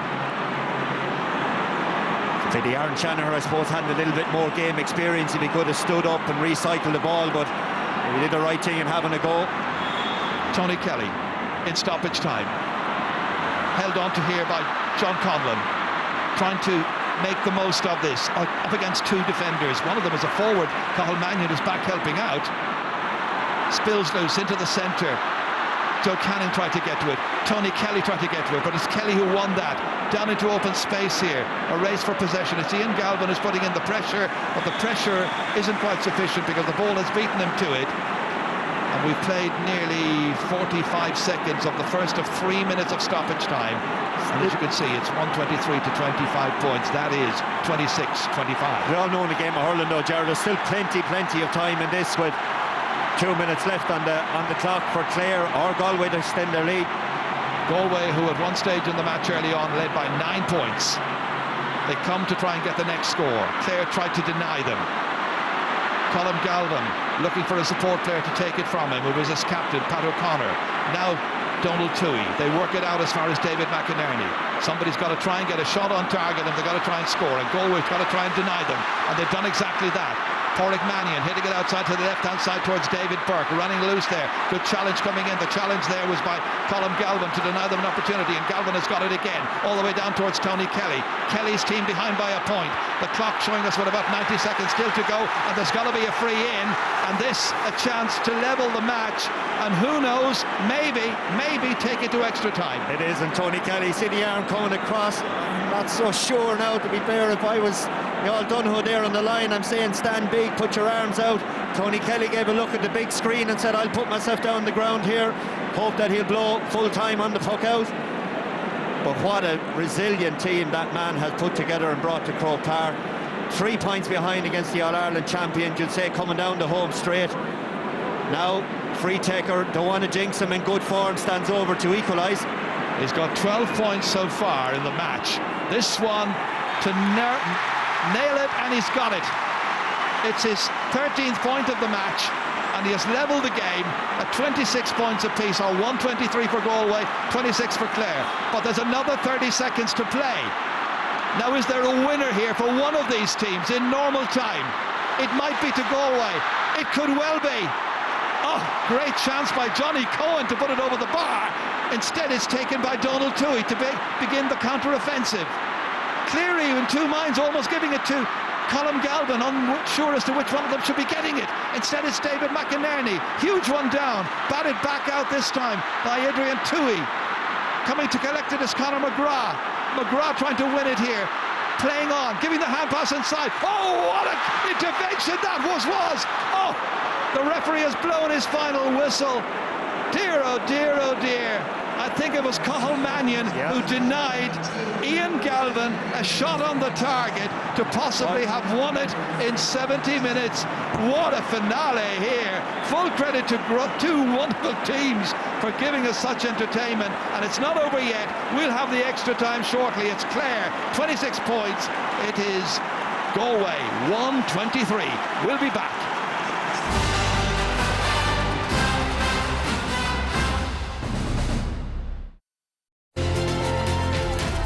Centra. We are hurling.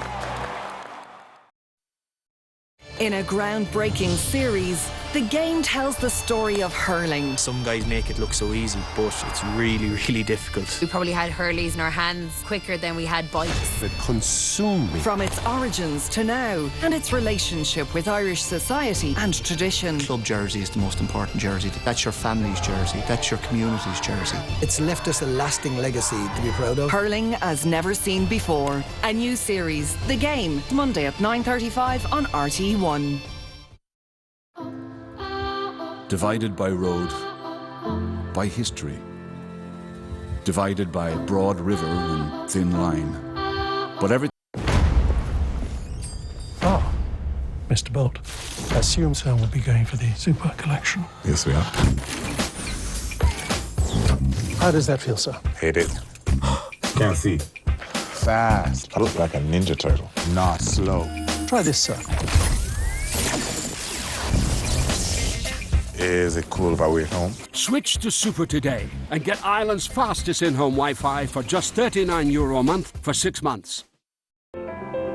It takes a nation to make a national sport. Hurling is what we are. We are supporters. We are the future. We are players. We are kitmen. Sorry I'm late, Dad. No worries. So, how are you? Oh, great, good to see you. Yeah, you're looking good. All down to your mother. Now, guys, the usual. Yes, please, Maria. Thank you. Thank you. She was looking forward to the day out. Here. You know the rules. Guess what you did last night? You insulted Goliath. The giant. David, you can't call people giant.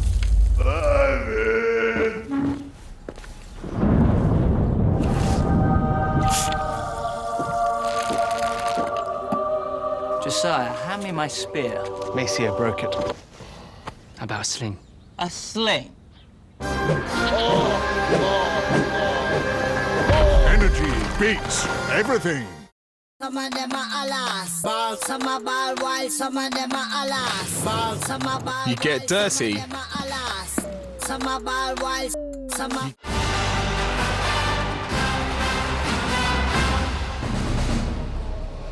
There is extra time here at Croke Park in this All-Ireland hurling semi-final. I'm not quite sure if everybody knows there's extra time because I gather there's an awful lot of people leaving Croke Park at the moment. They might be up the end of Jones's Road and the next thing be running back down again because we have another half an hour to go or thereabouts, less than obviously. Right, lads, there was an awful lot of roaring and shouting going on there for the past 10. Hard to hold these two boys with all their colours. Says you. You'd have to say, look, it was a fantastic game of hurling. Galway led for nearly the whole game. Clare, to be fair, fought back. Peter Duggan, Tony Kelly was fantastic the second half. Colin Galvin, these guys stood up. Like, Galway was still edging that little bit ahead, but you'd feel, and if Clare ever got a goal, the whole momentum is with them. I suppose psychologically it's with Clare now, but often you'll find whoever gets the first point or two in extra time usually wins. Johnny Cohen had the chance to win, Ian Galvin, but like, it was desperation in the end. We thought it was 4 minutes injury time, that ref just bet over 3, he's probably right. But like, you couldn't argue with the game. Fantastic game of hurling up and down the pitch, and I'd say that the legs are quite tired, so they'll have to kind of re-energise themselves in the next 5 minutes. Yeah, we were a little bit confused about that extra time ourselves, but I gather it was 3 that was posted, and there was 3. 3 on the screen, definitely. Yeah. What do you reckon? Desperately proud of Clare, Michael. I know we're giving out about him not coming out at half time, but it obviously worked. The extra few minutes oxygen that they got in the dressing room. And came out straight away, and Joe got a sideline ball, and the Galway crowd erupted. But the response from Clare was magnificent after that. I mean, Kelly, Duggan, Conlon. Like, to give Galway a 1-7 to 1 point start, Michael. Yeah. And to to wind up drawing here is a testimony to where this Clare team are at in terms of heart and desire, and it's just breathtaking stuff. And in the extra time, what can happen? I think the bench again. I think the Clare bench, we highlighted David Fitz, Ian Galvin. They've made a huge difference. Aaron Channer's in there now, caught a great ball. You know, Conor McGrath maybe still not as sharp as you'd like. Who's going to come next off the bench now? Niall Burke had a big influence. Jason Flynn is yet to come. Jason Flynn is yet to come. The one lad we're forgetting about there too, like, and the battle we talked about beforehand, was John Conlon roared into that match when they really needed him. Picked off 4 second-half points. A phenomenal return from him. I suppose the thing was, Clare just couldn't get their noses in front. They kept pegging it back and pegging it back. And to be fair to Galway, Niall Burke had a huge impact there. Conor Whelan, you know, a fella was tied down the first half. Pádraig Mannion has just been immense at winning back. There's a big David Burke even as Garros well. McInerney's gone off injured. Yes. Big loss. Like okay, you have subs on there, young Keeling is on, but like McInerney kind of tied down the middle last year. He was kind of the missing cog that was missing off the jigsaw. He's gone now and he's a very big loss, because you'll find that Tony Kelly, these fellas will try to drive down the middle the whole time. Because when they get in flow, Clare and even the Banner Roar, the whole lot starts coming. Like, you know, Galway want to hit the first point or two here. And there's no doubt, sir, like, Tony Kelly is made for this place, and this place is made for Tony Kelly, isn't he? Like, he just loves it. The space and the movement and some of the runs he has made. Even just one piece of skill there alone was the puck out that hit him, and he just put his hurl to it, and there was Colm Galvin picked up and lamped it over the bar. And you just say, the presence and the awareness, I mean, that's what you talk about, instinctive hurling and the brain. Yes, players get well programmed nowadays on setups and how to play and what to do and where to make these runs. You can't train that, you know. That's something that you say to young lads. That's something you practice. What has turned the game? Like, what has turned the game from the 17th and a half minute, right? You could say the Galway lull, did they think this is going to be easy? I think it's Clare got their shape right. They let Conor Cleary go with Joe Kenning. Down a bit, abandoned centre back and got Colm Galvin to centre back and dropped him and let Kelly, you know, drift back into the space. And that's the thing. But I think that has turned the game. Joe Kenning is not in the match. Yeah, well, he might be got 2 nice points there now. But after all that, lads, Galway are shooting themselves in the foot.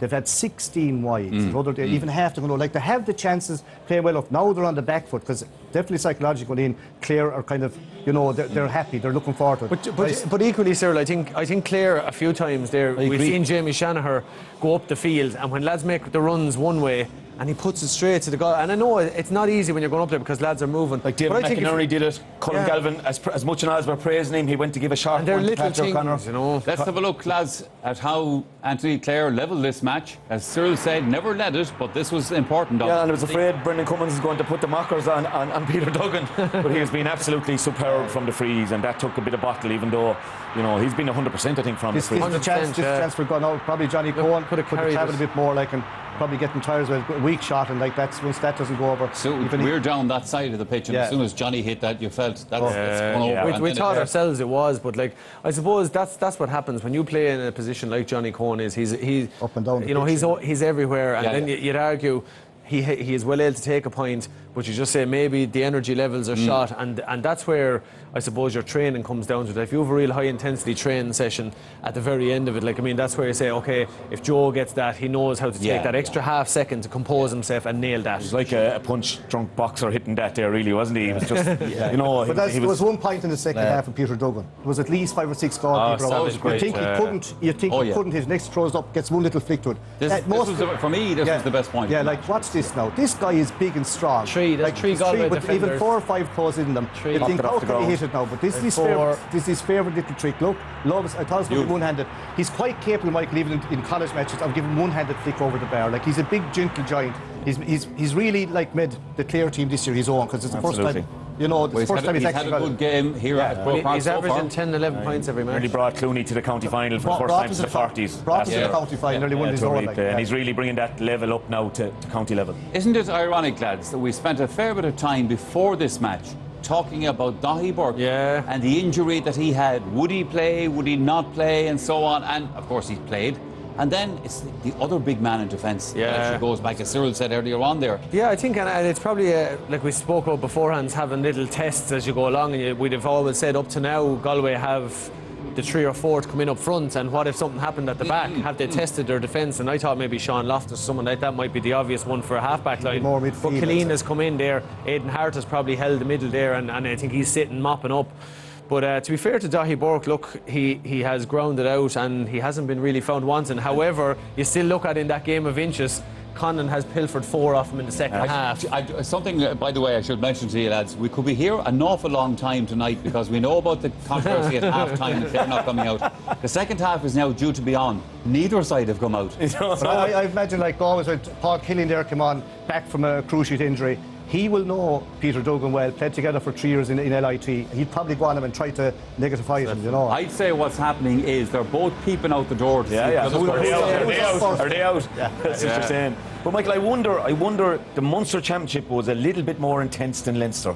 It was. There was tougher, tighter. Every day was a battle. Will it stand to Clare now coming down the stretch? But Galway had 2 tough matches against Kilkenny, like, you know, they had an extra match against Kilkenny, which they needed really. That one, probably wouldn't be there now only for that draw game. I think that has been probably the makings of Galway, that sometimes you could catch a team that is going very, very well, All-Ireland champions, and they mightn't have been tested and they get caught. Whereas Galway got their fright. What I was saying is actually what's happening in the dressing room. I gather Galway won't come out until Clare go out because of what happened.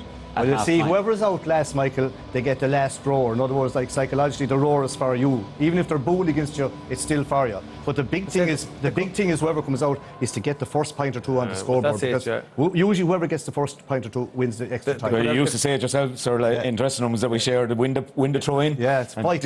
You know, it's a game it's a small of thing. It's millimetres. Inches at this stage. Like, I wonder if we sent in Marty Morrissey to get the Clare crowd out. Well, it could cost them both a few bob today now. They might come out at all then. Yeah, I say if they make the All-Ireland final, whoever makes it won't matter too much. But I think it should be the opposite nearly. You should be saying, right, you won't want to come off the field, so get back out there quick and get going when you have momentum rather than going a tiny bit tired. It's a fantastic game of hurling or sport. You see 2 teams in front of 50,000. You know that man, Cyril? Yeah, I do, yeah. On the left, Anthony Cunningham. To be fair to him, he had most of these as in Croke Park and didn't win, but went very near winning. And when you look at the Dublin team this year, unlucky could have beaten Eddie's Kilkenny. Probably could have got man that you all know. Yeah, Professor is there himself. He's not going to go away, and he would relish that. You okay, Eddie? He'd be putting Eddie straight, turn around, go to you. Did nothing yet. Get up and stuck in for the next half an hour. But like we're putting you back on. But Michael, the sportsmanship that's there today, the hard tackles, no one questioning the ref, no one questioning. Get up and drive on again. It's a joy to behold, and that's why hurling really is the game. Really. Just one of the things there, I just see even with the Galway puck outs there, I was just looking at it, like they brought Jonathan Glynn off the edge of the square and he plucked 2 there under the Cusack stand, and then they seemed to have stopped going to him. They went down the middle there. You had Shane Amore was on him, and there's a huge difference there in height. Yeah. So I thought, like, surely there's something there that you could exploit. And yet they went back into traffic, and Colm Galvin went over there to I suppose he doubled up a little bit on that side. So maybe that. And as you can see, the official has gone back into the. We saw this at half time. To try and get them out. Well, it looks like Galway are ready to. Another news there's 3 Galway lads in the backroom team for Clare today, like 3 all from Loughrea Club, you know. So it's unusual, really. Like it certainly is. There's no doubt about that. Okay. Sean Loftus has gone on there. He's come down the tunnel there with his helmet on. Yeah. Oh, look, we have 2 teams. Not too bad. Yeah, not too bad. Here we go. Okay. The match was exciting. The second half was dramatically exciting. I gather we're going to be in for more in this extra time. Let's see how it all works out. We'll go back to the commentary box to rejoin Ger and Brendan. Michael, yes, looking forward to it very, very much indeed. Before this weekend, somebody said to me, here we are, last weekend of July, and there's only one more weekend of inter-county hurling to look forward to, and that is the All-Ireland final itself. People love this product. They would love to have weeks and weeks and weeks in the best weather to see more of it. And there's no doubt, Gerard, it's just a gift that keeps on giving throughout the summer. You know, we had the fatigue that the players experienced during the round robin. Now they've had their rest. The fantastic Leinster finals, Munster finals, and now Galway have made their switch with Adrian Toohey coming out, and like the lads mentioned, Sean Loftus, the man your shot there is in. Yeah. Former minor star Sean Loftus in to try and lend his contribution now to what he hopes will be a winning Galway performance. They go again, first period of extra time, 10 minutes per half. So let's see what's going to happen. Yeah, Cathal Mannion just got a clip there, the saviour really of Galway in the first half. Wasn't he just? Yeah, he got a clip there from David Fitzgerald. He tried to get ahead on the throw-in, like Cyril would have said earlier, always anxious to get in to win that first throw-in. Big opportunity for Joe now to try to steady extra time for Galway. This to give Galway an immediate advantage at the beginning of the extra 20 minutes.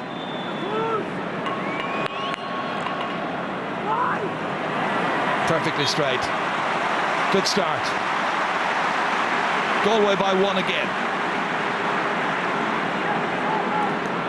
Everybody thoroughly enjoying the level of competition so far. That tuck out just about works in Clare's favour because they managed to get that ball down through Tony Kelly, down into the corner. But down there to win that ball instead is John Hanbury. Hanbury coming out a little bit more onto the 45-metre line. It should be Pat O'Connor's, and he is. Throws it out to his right-hand side. There were two Clare backs, uncertain as to whose ball it should be. I think it was intended for Colm Galvin. He's got it now anyway. Inside to Tony Kelly with his pass. There's an extra player back there sweeping and taking this one, and that is Sean Loftus playing the sweeper role up towards Joe Canning once again, deep inside his own 65-metre line. Pat O'Connor coming for this one, missing it, breaks down. An opportunity now for Galway to get another score here. Johnny Cohen, who should have scored in normal time, having taken the pass there from Jason Flynn. Away come Clare once again, but again the pass is somewhat indiscriminate. Loftus couldn't take it, slipped on the ground. Shanaher, who came on as a substitute, gets his first possession here in extra time, drops it in, and it came off John Conlon in the end. I'm not even sure if there was a nudge by John Conlon on Daithí Burke as that ball was coming down. You can see Conlon coming in there, a little nudge in the back of him, but if he caught that it would have been interesting because it didn't look like James Owens had his hand up to give a free or playing any advantage. Didn't think so. James Skehill. His team just a point ahead. Shenamori once again flying down that wing. Hitting the shot in here, hitting it to the left-hand side, and it's wasted possession. And it stays at 124 to 26 points. Yeah, of course the temptation is, that I want to get the first score to get my team back into it, but Clare just need to do what they're doing at the end of normal time, play through the lines. Galway have tended to play in fits and start during this particular match so far. Niall Burke, and that one has gone to the right. Missed opportunity. An awful lot of tension around right now. Nobody wants to make a mistake. Clare had to claw their way back during the second half. Now looking for their first point in extra time. Down towards Conlon. Shanaher went for it as well. Everybody missed it. But John Hanbury has it instead. Steady and assured. Out towards Niall Burke. Had a very good season so far, Niall Burke. That's a very good looking pass intended in there for Jason Flynn, but cut out instead by Pat O'Connor. Yeah, it's good work there by Pat O'Connor. I've never seen that man your shot me all have done is animated. He was 10 yards in the pitch there a while ago claiming that Niall Burke had been fouled. You can see the fourth official there is down. He seems to be man marking him with the last since extra time started. That's James Connors from Donegal, and it's got to be once again Joe Canning, who hit a very, very good sideline at the beginning of the second half. Virtually the same angle, well capable of putting it over. That's on its way. Two in a row then for Joe, one from a free, one from a sideline, and he's put Galway, the All-Ireland champions from last year, 2 points in front. It's an unbelievable skill to have with the pressure of extra time, All-Ireland semi-final. It brings people to their feet like that. Donald Toohey into the centre here, picked up and retained well by Ian Galvin. Down towards David Fitzgerald, knocks it off here towards Conor Cleary. Across outside to Shane Amori. Last shot he hit was away to the left-hand side. This one needs to be on target, but he's hit to the other side of the goalpost this time. Well, that's silly now from Shane Amori. You'd want to shake him and say, stop, man, show a bit of composure, play it into the forwards. You're a wing-back for a reason. You had your pot shot, it didn't work, and it just sips a little bit of the momentum out of Clare again. From the restart, up towards Johnny Glynn, got a stick to it. Should be Pat O'Connor's, comes across, sweeps, hand passes it out to Cleary once again, feeding it down there. Well taken by John Conlon. Since half-time he has excelled in this match, and another one has been missed by Clare. That's 3 wides at the start of the second half, extra time. Frustrating for the management team. It is, and I think to be fair to the players here, Jerry, we have to take into account there's going to be that bit of fatigue that Bosley would have had over the bar after 20 minutes now down there. It's finding the energy to swing the hurley after winning possession. David Fitzgerald Up into the air, this one's gone, and that's gone the same way. 4 wides now in a row, and I'm sure somebody's got to say at some stage or other, when it's an All-Ireland semi-final, do they deserve a replay after 70 minutes? Well, they're not going to get it this time because it's extra time, as we know, the way the new championship is structured. Oh, I think the way it is, you finish it on the night. But at Clare, the way they're playing and the way they've hit those wides there now, you know, they need to get their act together from a composure point of view. Tony Kelly ready to take the sideline cut. Held on to here by Morey, then helped out by Peter Duggan, the hero in the opening 70 minutes of this match. Down to John Conlon, fed off beautifully to Ian Galvin, and that will do. Much better. Ball in front of Conlon. Dahi Burke isn't trying to get out in front of John Conlon. Whether now his legs are moving, that injury might be starting to bite in. But again, Conlon lays it off. Galvin onto his shoulder. Fantastic score. Must be only a matter of time before Ian Galvin is very much part of the starting 15 for Clare. It's been hugely effective this year. Morey under some pressure. Tony Kelly coming in to try and help out. Jason Flynn there in the white helmet watching. It's picked up instead by Conor Cleary. Back out to Shane and Morey drives it back down again. Sean Loftus sweeping, comes across, able to take it for Galway in his stride. Into Aidan Hart, clipping it forward once again. Looking to try and link up with Joe Canning, who's on the ground. Jason Flynn comes in to help out, looks at his shot, and the shot has gone away right. Missed opportunity again for Galway. Yeah, we're going to have a hold up here for a while. Joe Canning is down on the ground, and knows his hip or his leg, his left is the problem. And this is a genuine injury. This time you may be absolutely sure because he had no reason to stay down. His knee got jarred in the surface there. As he comes down, watch his left knee there, it gets plugged. And you can see the divot that it's left. That's a sore one now, be fair for Joe. Remember the injury he got in an All-Ireland semi-final, I remember a couple of years ago? It was against Tipperary. Yeah, it was. That he went over on it and did his knee. That's a sore jolt to get now across it. He'll need a while to get the leg to relax a bit and find out if there's actual damage done or not. He'll have to take his time with this one.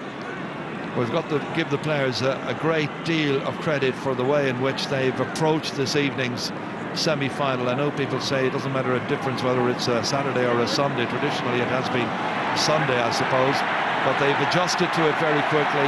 Galway got away to such a wonderful start in this match. They were wonderfully focused and so direct and so accurate, and Clare absolutely at sea. I think at one stage you used the phrase to me, Brendan, that it were like a crowd on an aeroplane suddenly adjusting everything. Yeah, mechanics. You kind of fix the plane when it's the air. I thought in those early stages Clare, someone should have went down injured, but either way, look, it shows the resilience of both teams, that, you know, they're going hell for leather at this thing. And the good news is for Galway in this game that Joe Canning is up and moving. And Donald Toohey has done the restarting, getting it down here as far as Peter Duggan. Knocked forward for McGrath to try and take, but it's Loftus who's blocked down by McGrath. He says it was out before he ever touched it. Sean Clear is the linesman over there, and he's giving the decision Clare's way. Yeah, great work from Conor McGrath there. He needs that. For me, his year hasn't been that great. He hasn't made the impact that Flynn or Niall Burke would make when they come into the team.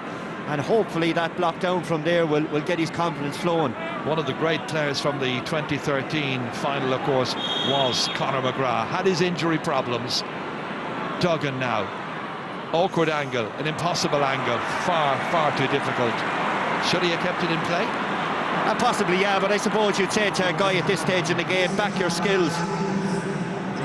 2 minutes of additional time now played at the end of the opening half of extra time, where Galway continued to lead by 125 to 27 points, but it's only a point. And who's going to get the next score? David Burke looking to try and get onto it there, but held off strongly. Whipped away out of danger. Tony Kelly helping out Jamie Shanahan. Coming back here is Sean Loftus. Loftus driving it up into the clouds. It's going to drop down in front of the goalkeeper. And Donald Toohey is able to begin the counter-offensive. Oh, O'Connor was waiting for that one to come to him. The goalkeeper really sold him a pop that time, but it comes out towards Shane O'Morey, and he solos away unhindered, getting it downfield down towards Ian Galvin. His team a point behind at this stage, swinging this one from on the sideline, and that one has gone wide. He was trying to do a Joe Canning from last year against Tipperary. Yeah, you can see too, and he comes out with the ball. He needs to strike through that. You don't need to be flicking. We mentioned the first half about Clare defenders taking the ball static. It's fatigue, it's all those different things, but either way, Clare got away with creating an opportunity. Mental sharpness as well as every other kind of sharpness is going to be needed right now to try and win that place in the final. Galway, the champions from last year. Clare putting it up to them. The neighbours in battle. They don't meet all that terribly often. They play in different sections of the Alliance League. This time it's Cathal Mannion who wins it back up into the 20-metre line towards Johnny Glynn, who holds onto it for dear life, gives it back outside again. A scoring opportunity is denied, but the referee saw a foul. David Burke had hit a poor shot, and it's got to be a free in. And the referee has the notebook out once again. Yeah, David McInerney there, he just throws the hurley as the ball is coming in. You can see him there, and that's what got the block on it. But any time that ball has gone in high, whether it's John Conlon at one end or Jonathan Glynn on the other end, it's been a case that they've been the go-to men. They've won possession for all the tactics you'd have in the world. Throw it in on the edge of the square. A big man wins a 50-50 ball and brings others into the game. A little bit desperate on the part there of David McInerney. We're seeing Joseph Cooney come back. And the player going off is David Burke. 3 changes can be made in extra time. That's part of the ruling. It's regarded as a new game.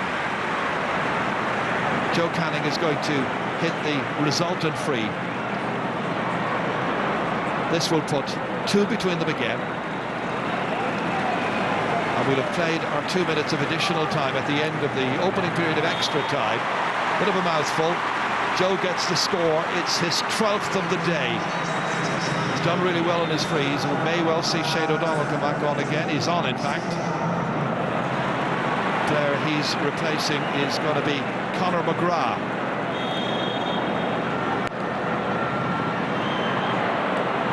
This is Colm Galvin. He's under a lot of pressure immediately. Jason Flynn showing his sharpness and his awareness, anticipating perfectly, giving it back out here towards Niall Burke, and Niall Burke has mishit that one. At this stage, Clare, I'd say, will be happy that is half-time. Just get back in just to reset. Galway lead at the end of all of that by 2 points, but they've also, over the match, hit 20 wides, which means Clare are still very much in it.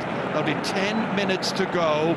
This is the position right now. Galway leading 126, that's 29 points, to 27 for Clare.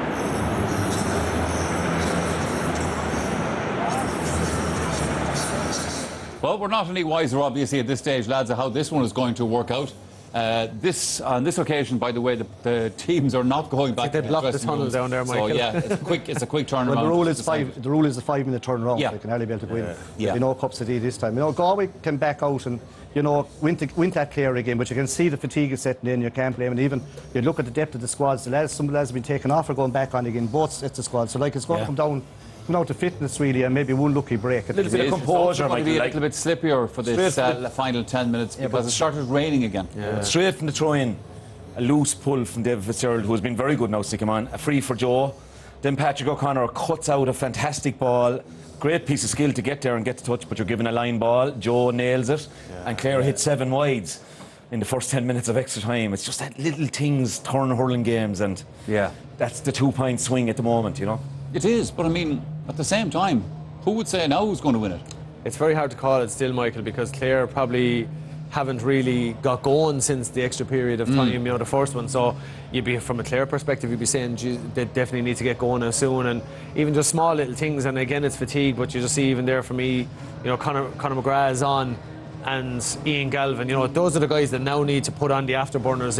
Even Jason Flynn got a chance there just after half-time, or just after it commenced, and he hesitated for a split second when there was an easy point on, and he threw it outside him, and you just kind of say, your fresh lads should be really thinking better than anyone. And I know it's easy to say that from our perspective, but you need your fresh lads now, and I was saying to Dale outside, the lads that are just on now have to really use their fresh legs, go at lads, run at lads, because fatigue is there now, and lads are going to make even this slappy hand or whatever. The fresh legs that are brought on are taken off again. You know what I mean? Conor McGrath's gone back off, like he's been taken off. He wasn't at the pace at all when he came in. But I just say it's harder than a lad to be put on and taken off again. Now look, it won't come down to fitness really, like both teams are fit.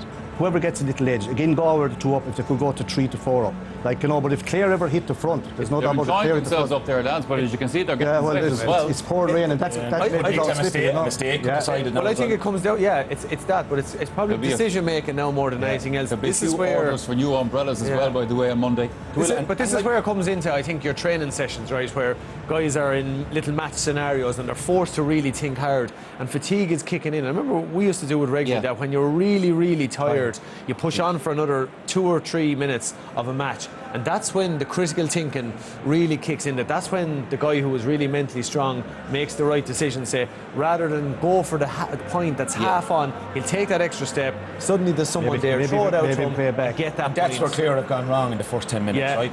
The 7 wides, let them be 3 wides, Michael, and let them be 4 balls into John Conlon or Aaron Shanahan, because the 1 ball that went into Conlon, he won it in front of Buck, popped the tee in Galvin and over the bar. So usually, Michael, at this stage, you want the forwards taking the shots. Clear in that half to the backs were shooting from outside. People are getting wet, but they won't mind if our county wins this one. Who is going to win it? Hopefully, we're going to find out. Ger, Brendan. It'll be an awful game to lose, that's for sure. A match that started at 5 o'clock in what looked like summertime, it now looks like winter. We had lights, I think, at one stage. They're not on any longer. It's quite dark. It's Pádraig Mannion who's starting the second half, giving this ball to Conor Cooney, who's back on as a replacement for Conor Whelan, one of the many changes that are being made during the additional period. So 10 minutes to resolve it. Advantage Galway. Clare with Colm Galvin hitting it. Huge one. Putting the pressure on. In it goes to Shanahan! The man who's come back from injury. The man who's missed so much. Aaron Shanahan has cracked in a goal that sees Clare go in front. Yeah, the Twin Towers are inside in the foot forward line. Shanahan and Conlon. There's no stopping them once, Gerald, to be fair. It comes inside. You can see the consternation of Galway defence. It catches the ball. Unbelievable catch considering the conditions. Gauntlet down to Galway now, Ger. Yeah, who's going to win it now? Here comes Cathal Mannion, whose great block in the first half was so important, and there's a response immediately from Jason Flynn over the bar. First point since he's come on. So it's Clare 127, it's Galway 127, level for the 7th time in this wonderful semi-final. On as far as Colm Galvin, shooting it in once more. He's got Conlon, he's got Shanahan inside there. 3 defenders against him. Conlon has it. Conlon hits it off John Hanbury, and it's gone out for the first 65 of the match. We're going to see a lot of that now in the second half. The 2 big men inside the edge of the square, they're going to be the ones in greasy conditions. They're going to put the Galway full back line under pressure. Be fair to John Conlon, he's going for winner takes all, going for a goal. Deflected, hard to take frees as well now, so nothing can be taken for granted. I think Davy Glennon has just come on as well, number 26. We saw the manager, Micheál Donoghue, check how many changes they had. And Joe Canning is the one who's having to go off. Yeah, his knee after a jarred on the ground still isn't right, in fairness to Joe. There's nothing he could do to stay on. But now at this stage, Gerard McInerney gone, Joe Canning gone, so... If they reach the final, Galway, there will be worries and concerns. Meanwhile, Peter Duggan hopes that Clare will be there. He's missed one for once. He has. It's very, very difficult out there, Ger, now with the way the conditions have turned. The ball and the hurley all very greasy. I must say I don't think any team deserves to lose this semi-final, but there's still time for one of them to win it. On it comes as far as Pádraig Mannion. Walloped away there by Aidan Hart.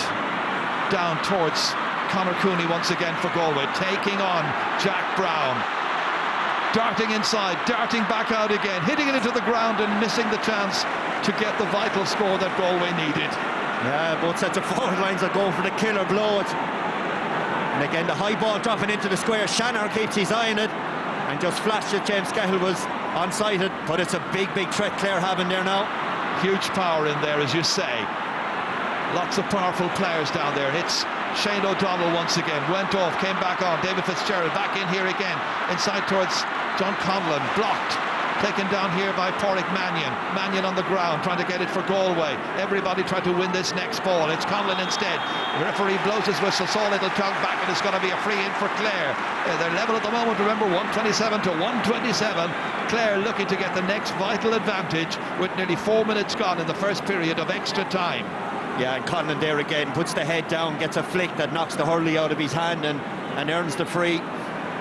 There'll be 6 more minutes to go after this, and the referee might add on an extra minute or so. It'll be touch and go, nip and tuck, as they say, and all the other cliches from this right to the end. You can't really see it in the shot there either. It was absolute thunder rain that's coming down here now in Croke Park. As I said, there's nothing can be taken as a given. Duggan missed the last. He's not going to miss this one. They're in front by 1, Clare. He's got 14. 15 shots on the target in all, made 14 of them. We're about to see a change, as you can see. Number 17, Rory Hayes, who played in the last match in the quarter-final for Clare against Wexford, about to come on. James Skehill pucking it out for Galway. They now need the next score. Across comes David McInerney to make it safe for Clare. Into Colm Galvin, looking around him. Second time of asking, wallops it away downfield to the flying Shane O'Donnell. Went off in normal time, disappointed. Back on now to try and really make an impact. Hits his shot, hopes for the best. He's got it, I think he has. 3 for O'Donnell.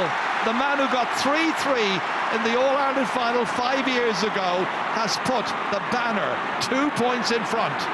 He has, and the last thing he wants a Galway defender to be caught one-on-one with a arrested Shane O'Donnell. Great score. Well, remember, at the beginning of the game, they were 9 points down, beginning as in 17 minutes into the match. Free to Galway. That's Johnny Glynn who was fouled. Giving it off now to the new free taker is Jason Flynn.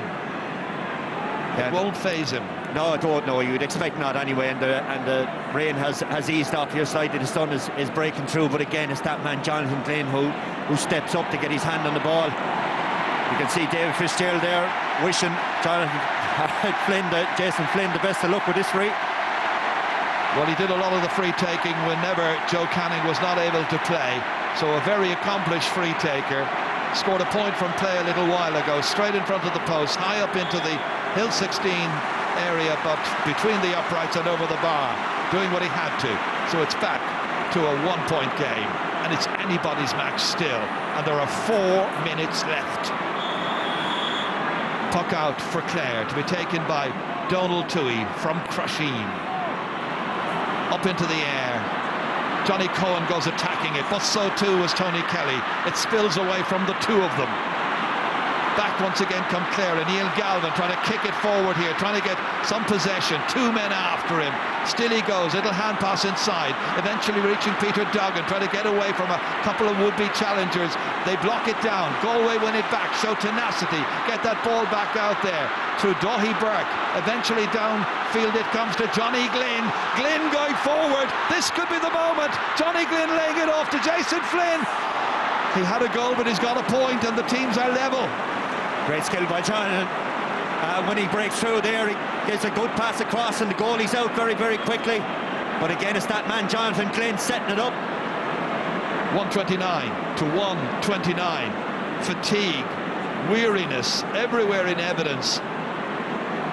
As I mentioned, it's going to be one of those days when if you lose it, you're going to regret it for an awful, awful long time. Well, you are, and that's it, you know, and it means so much to both sets of players down there, but you're just trying to pull the energy out of someplace. Jason Flynn got clattered there by Donald Toohey as he flashed it over the bar.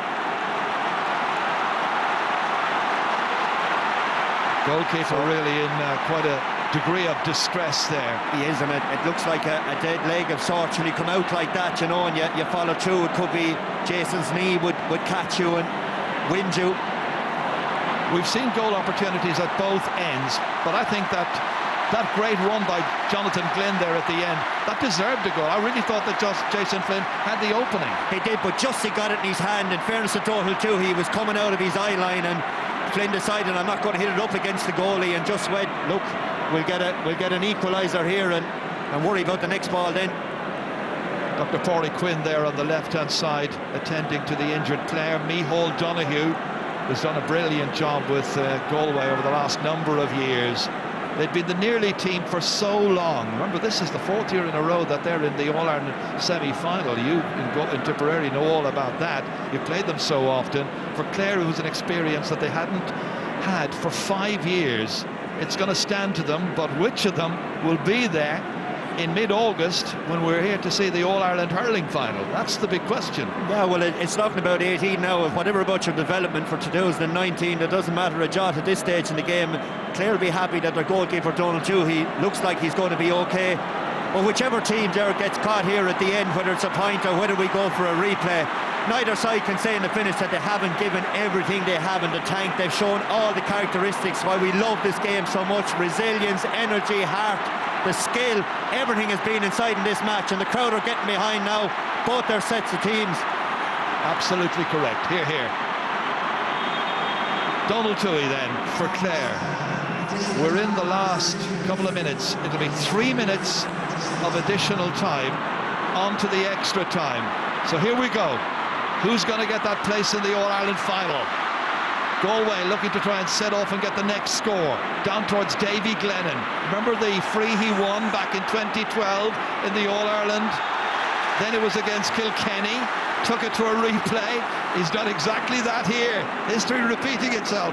But there's no Joe Canning on the park right now to take it. Peter Duggan was very rash coming in there. You know, he tried it. The hurley held short and everything, you know, and Jonathan Glynn injured. Yeah, Jonathan Glynn injured, but there's guys going to go down all over the place here now, just to whether really cramp or whether slowing the clock. Either way, the pressure is now going to be on Jason Flynn. He got that last point. There's Joe in there. He would be the taker, but sitting there behind his captain David Burke. So many weary bodies. You also see Conor Whelan there in the second level. But right now, it's the responsibility of Jason Flynn, the scorer of 3 points in this match, to put Galway in front in the semi-final and to make maybe a place in the final theirs. It's going up, it's going in, it's... I think it's the tailed one again. We saw a lot of these shots in the first half there that just tailed. We thought they were over the bar. The breeze coming around the end of the stand there is from right to left. Across Donald Toohey's goal. We thought the sun was in the eyes of the umpires, and it was indeed at that stage, but the sun's now gone into a large extent. To be fair to the umpire, he's probably right as well, just to be sure, and it's wide. It's wide, and it's such an important one. You're absolutely correct. We've got to use the technology. The important thing is, even if it's delayed, get it right. Yeah, it's really, really important. Both these sets of teams deserve it, and it's hard to look there on Jason Flynn. It was a big opportunity. 30 seconds of the stoppage time remaining. The teams are deadlocked. One score required. Daithí Burke giving it out to Johnny Cohen, who had a chance at the end of the 70 minutes maybe to have won it. Will this be the winner? Yep. It might be. He's got that one, I would think, all right. The white flag is raised this time after the umpires had to think about it. But it's the full back who came out playing centre back. Daithí Burke says, I want to win this match. Catches it, falls on his bad ankle and finds the pass to Johnny Cohen. Clear on finish yet though. Jack Brown down as far as Shanaher. We've had a look at it again with our technology. It was a definite point. Shanaher's one, however, is gone wide. It's Galway by 1. Look at the clock. We were to have 3 minutes of additional time. As you can see, we're down to about 45 seconds. And there'll probably be another minute maybe on top of that, to be fair, with the injuries and the freeze and all. Aaron Shanaher should have held that up a little bit longer. The angle was tight. Dave Scahill down towards Conor Cooney. McInerney trying to win it against Davy Glennon. Glennon, the number 26, playing football with it. Back out it comes again here near that sideline. Line ball has been given. It's to Galway. They keep the pressure on Clare. They do. And the All-Ireland champions are still in business. They are. The fair's to James Scahill. It was a great puck out because he put the ball right down on the corner, knowing that if Clare won it, they had a long, long ways to go to come up the pitch. And when the flag of the linesman James McGraw has been raised there, you could see the strength of the breeze. No Joe Canning, so this time it's Niall Burke to try and cut it in. Will he go for a score? He's having a go. He's put that ball wide, however. 3 minutes has been played, and a little more. It's now at the discretion of the referee. Will Clare get one more shot? Up comes Colm Galvin. On to Morey. in as far as Cleary. They've got to get it forward to Fitzgerald here. 65 metres out, 4 Galway men in front of him. Back out it comes again. It's an opportunity, a real opportunity for Jason McCarthy. They're level. It's a replay surely now at this stage. Jason McCarthy, the substitute, has come on and done the business for Jerry O'Connor and Donald Maloney. And they're 130 to 130. The referee calls time. They're going to have to meet one more afternoon to decide which of them will make it to the All-Ireland final 2018. It was an absolute epic, an unbelievable game, and Niall Burke forgot to watch the video of Cork versus Clare in that All-Ireland final. He went for it, and guess what? Clare pop up the pitch, and I don't think today, Gerard, to be fair, either team deserved to lose. It was just a fantastic game of hurling, and we're all looking forward to this replay already. Johnny Cohen thought he had done it for Galway. He got the second last score, but there was time for one more, and Jason McCarthy did it for Clare. In a way, it was a bit like the drawn All-Ireland final between Cork and Clare back in 2013. On that occasion, Cork thought they had won it with one last score, but there was one more to come, as we all know, and the replay, well, that was a memorable afternoon for Clare. But these two teams, with Johnny Cohen there, switching and swapping shirts, they certainly will be looking at the next episode of this, and it's got to come up pretty quickly now. It is, and looking at it from Micheál Donoghu's point of view there, he's going to have a big question about recovery. He's got Garrod McInerney, who had to come off injured. Joe Canning comes off with a jarred knee. Daithí Burke's ankle after that length of time. Can he go again if the replay is on next weekend? You know, so all these questions are out there, but Clare, considering the first 17 and a half minutes that they had, it was an unbelievable turnaround to get their structure right and have their belief and come back and get the draw. Well, it finished Clare 130, Galway 130. Let's get some comment now down at the sideline with Claire McNamara. Peter Duggan, congratulations. Rescued a draw here. You had been 9 points down at one point, but of course you could have won it. What an extraordinary tough semi-final. Yeah, well, look, we knew it was going to be a tough semi-final. Didn't expect it really to go into extra time. I thought Galway were well on top in the game, but it just showed the heart that we have as a team. We never gave in. We stayed fighting back, and in fairness to every one of our lads, you can see the heart that's in them. We just didn't give up and got the result in the end. Fair play to Jason for sticking it over. It might look like an easy score, but I can tell you there's no score out here that's easy. Extraordinary day, and you've got to come back and do it all again now. Yeah, well, look, that's one thing about hurling. You have to relish your chances inside Croke Park, and if I had to replay after replay, I'll take it. You can't beat any kid that's grown up. Your whole ambitions is to play inside Croke Park, and we're lucky enough to get another day out of it, which is brilliant. You have the momentum now after testing the All-Ireland champions like this? I don't know about that now, but look, we'll just have to go back and recover, see what happens then after that. Well, Peter, congratulations. You are the Littlewood Ireland's man of the match, and Littlewood's managing director Jeff Scully is here with your award. Congratulations to Peter Duggan. Fantastic game for Clare here today. There is a replay. It is next weekend. It is next Saturday. Where it's going to be, don't ask me, but we'll find out. Reaction to this thrilling All-Ireland hurling semi-final when we return.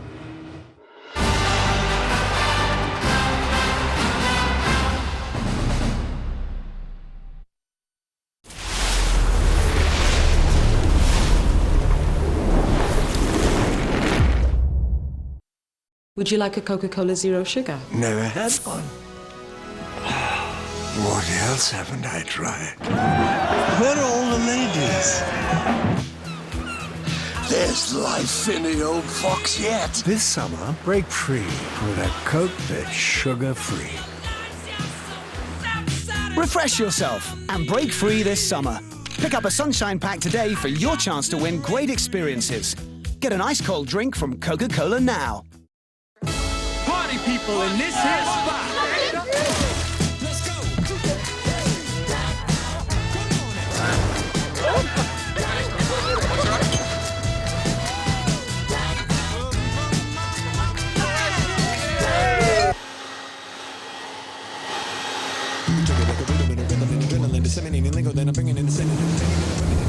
New Rockshore, a light and refreshing tasting lager from the brewers of St. James's Gate.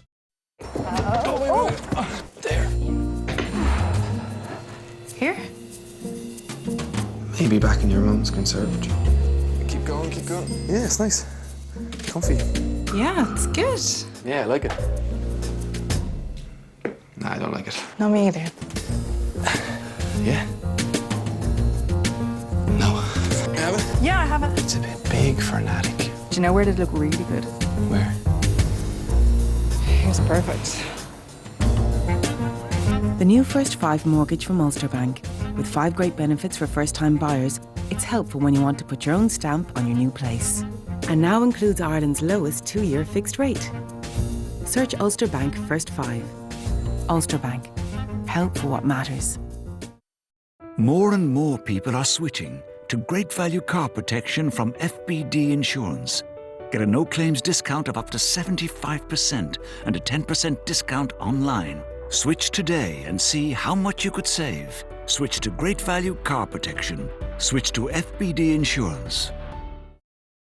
This little corner of Dublin is where old school and new thinking meet. Oh, Martin Flynn takes after his father all right. But when it comes to pollinating tomatoes, you can't beat the owl bees. Ah, look at them there, pollinating away. And it's that nod to the past, with a mind on the future, that brings you greener red tomatoes. Here's to the Flynns. And the workers. Thanks a million, lads. Aldi. Every day amazing.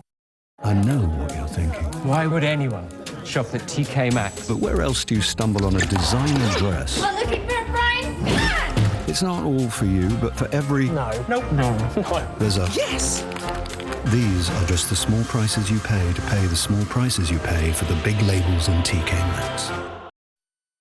Here's the game's key stats brought to you by Sure. Official statistics partner of the GAA. Come on, son, say hello. Bonjour. Bonjour. Come on, I'll show you your room. Where you're from, Isabel. So maybe your very ancestors built these walls. Wouldn't that be something? Vous avez de beaux chevaux. I meant cheveux. Bye. Gonna miss you.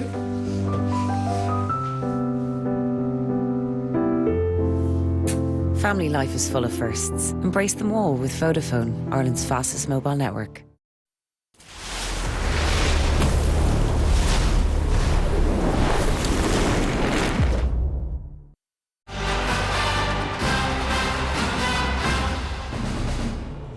Galway and Clare have finished all square in what was certainly an enthralling All-Ireland hurling semi-final. Just to confirm, it finished Galway 129, Clare 129. We here in studio have spent the last 4 minutes debating and pondering what's going to happen next week. From the point of view, before we know who's going to win or anything like that, is just where the match is going to be played. There are television commitments to Camogie, there's other things on, it's all a bit difficult. The big thing for Galway's in this, the injuries. They have to look at them closely. I think it's going to be on probably this the week. Yeah. That's just. Are you looking for 2 weeks? I know, but Joe Cannon is, no, I'm not looking for anything. We don't mind. We're there. Galway. Oh, fight. But I'm just saying to you, like, Joe Cannon is injured. Came off injured. Garrod McInerney come off injured. They're both in trouble. They're both centre backs, centre forward. Now, if they're missing, I'm just saying at the start the next day, it'll test the panel. Like, Clare got kind of half injuries and has got exhausted, but I don't think there was any injury as not really. What Clare done was got a bit of game time into Aaron Shanahan. Yes. You know, which is the significant thing. Like you're saying today, he's coming in there, put into the panel. You'd say he's probably likely he's going to get a gallop. Number 26 on his back, and he comes in and has a huge impact. What a long, lonesome road he's travelled, Michael, that crusade. And then lads have been through it, you know, it's not, he's not the first, he won't be the last. But, like, you know, to come in and the talk during the week, he was being added to the 26 and to fetch that ball on the edge of the square and bury it. And Clare probably needed a goal. That injury happened in a league game between UL and LIT in St. Pat's Ground in Limerick, under lights. He went up, caught a ball and came down and twisted and gone. Like, well, I'm sure he forgot all about that today in one moment here at Croke Park. And to be fair to Galway as well, then, like, great Jason Flynn, the way they took on Johnny Glynn, you know, Pádraig Mannion, the defiance of them to come back and make a draw of it as well. And, like, we'll all debate at a later date the structure of this year's championship, and clearly there were a couple of bumps and bruises in it. But I mean, at the same time, hasn't this been just a brilliant summer of yeah, look, for entertainment, you couldn't beat it. We'd have to say, look, at times we tend to be critical, and there's a few old controversies this year that have raised their heads. But to be fair, we've been treated to a feast of hurling. You could not ask for more. Absolutely, there's a few little tweaks here and there that could tidy it up, and you'd say, look, ideally, if the year had been just a slight bit longer and get a more club in there, but you're always going to have that. I suppose the concern is from the point of view is when these things come in, rather than go in and pilot it for a year with a view to reviewing it or consolidating it, it's either it stays or go. It's gone in for 3 years now, we understand. Yeah. So it depends on what way maybe clubs in different counties decide, or what way. Well, Eddie said he couldn't ask for more, but I suspect we'll all ask for a great game again tomorrow and a great replay. Yeah, we'll ask everyone to tune into the game Monday night. Yeah. Let's see who founded this sport. And after giving us this again today. What a gift we've had from the gods, we call it. Michael, you'd have to say, like, even, you know, they call it there in the commentary, like, hurling was the winner. It was hard to see you'd pity any team losing. No one deserved to lose that. But as you say, all year, it's been fantastic, like, the amount of games. But, like, I suppose it's kind of, as you say, the season is very kind of condensed in, and they'll have to have a look at the club scene, Michael, because if it keeps going this way, it's fantastic if you're an inter-county player. Clubs are going to kick the clubs, after a few years, it'll go like the rugby, the scene will be gone. So I think they will, like, because the April thing didn't work anyway. No. But I think, as I said, I suppose that's one for another day, and there is a but I think debate to be fair, there's no question about Michael, that, but for it's been a great kind of a weekend for hurling in general, because John Horan and, you know, Tom Ryan came up to them. They got their heads together. They sorted the problem in Cork, and I think when they look at this end of the season, they'll sort this as well. Two very wise men and doing a great job, really. All right, okay, lads, thanks for all of that. It is time, finally, for us to head away here for the evening. My thanks, of course, to the lads here with me. I will be back again tomorrow afternoon. That is with the second of this weekend's semi-finals. That is Cork against Limerick, and we are on the air from 2:45. Can it be as exciting as today? It'd need to be some match. Have a good Saturday night. No pressure.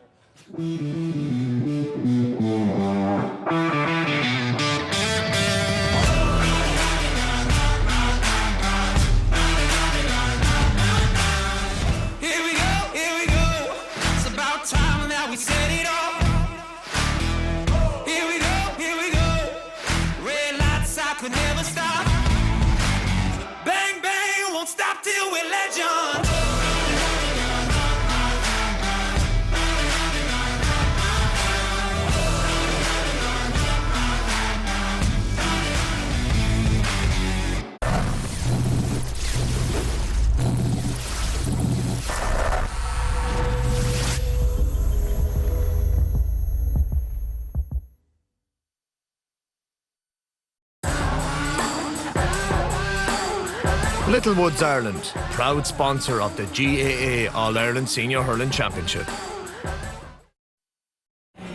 Hey, Sive, see those chicken McNuggets you and little Kate are hoovering up? Well, they're 100% chicken breast meat. And you see just behind the nugget? That's 100% Kate's teacher, Mr.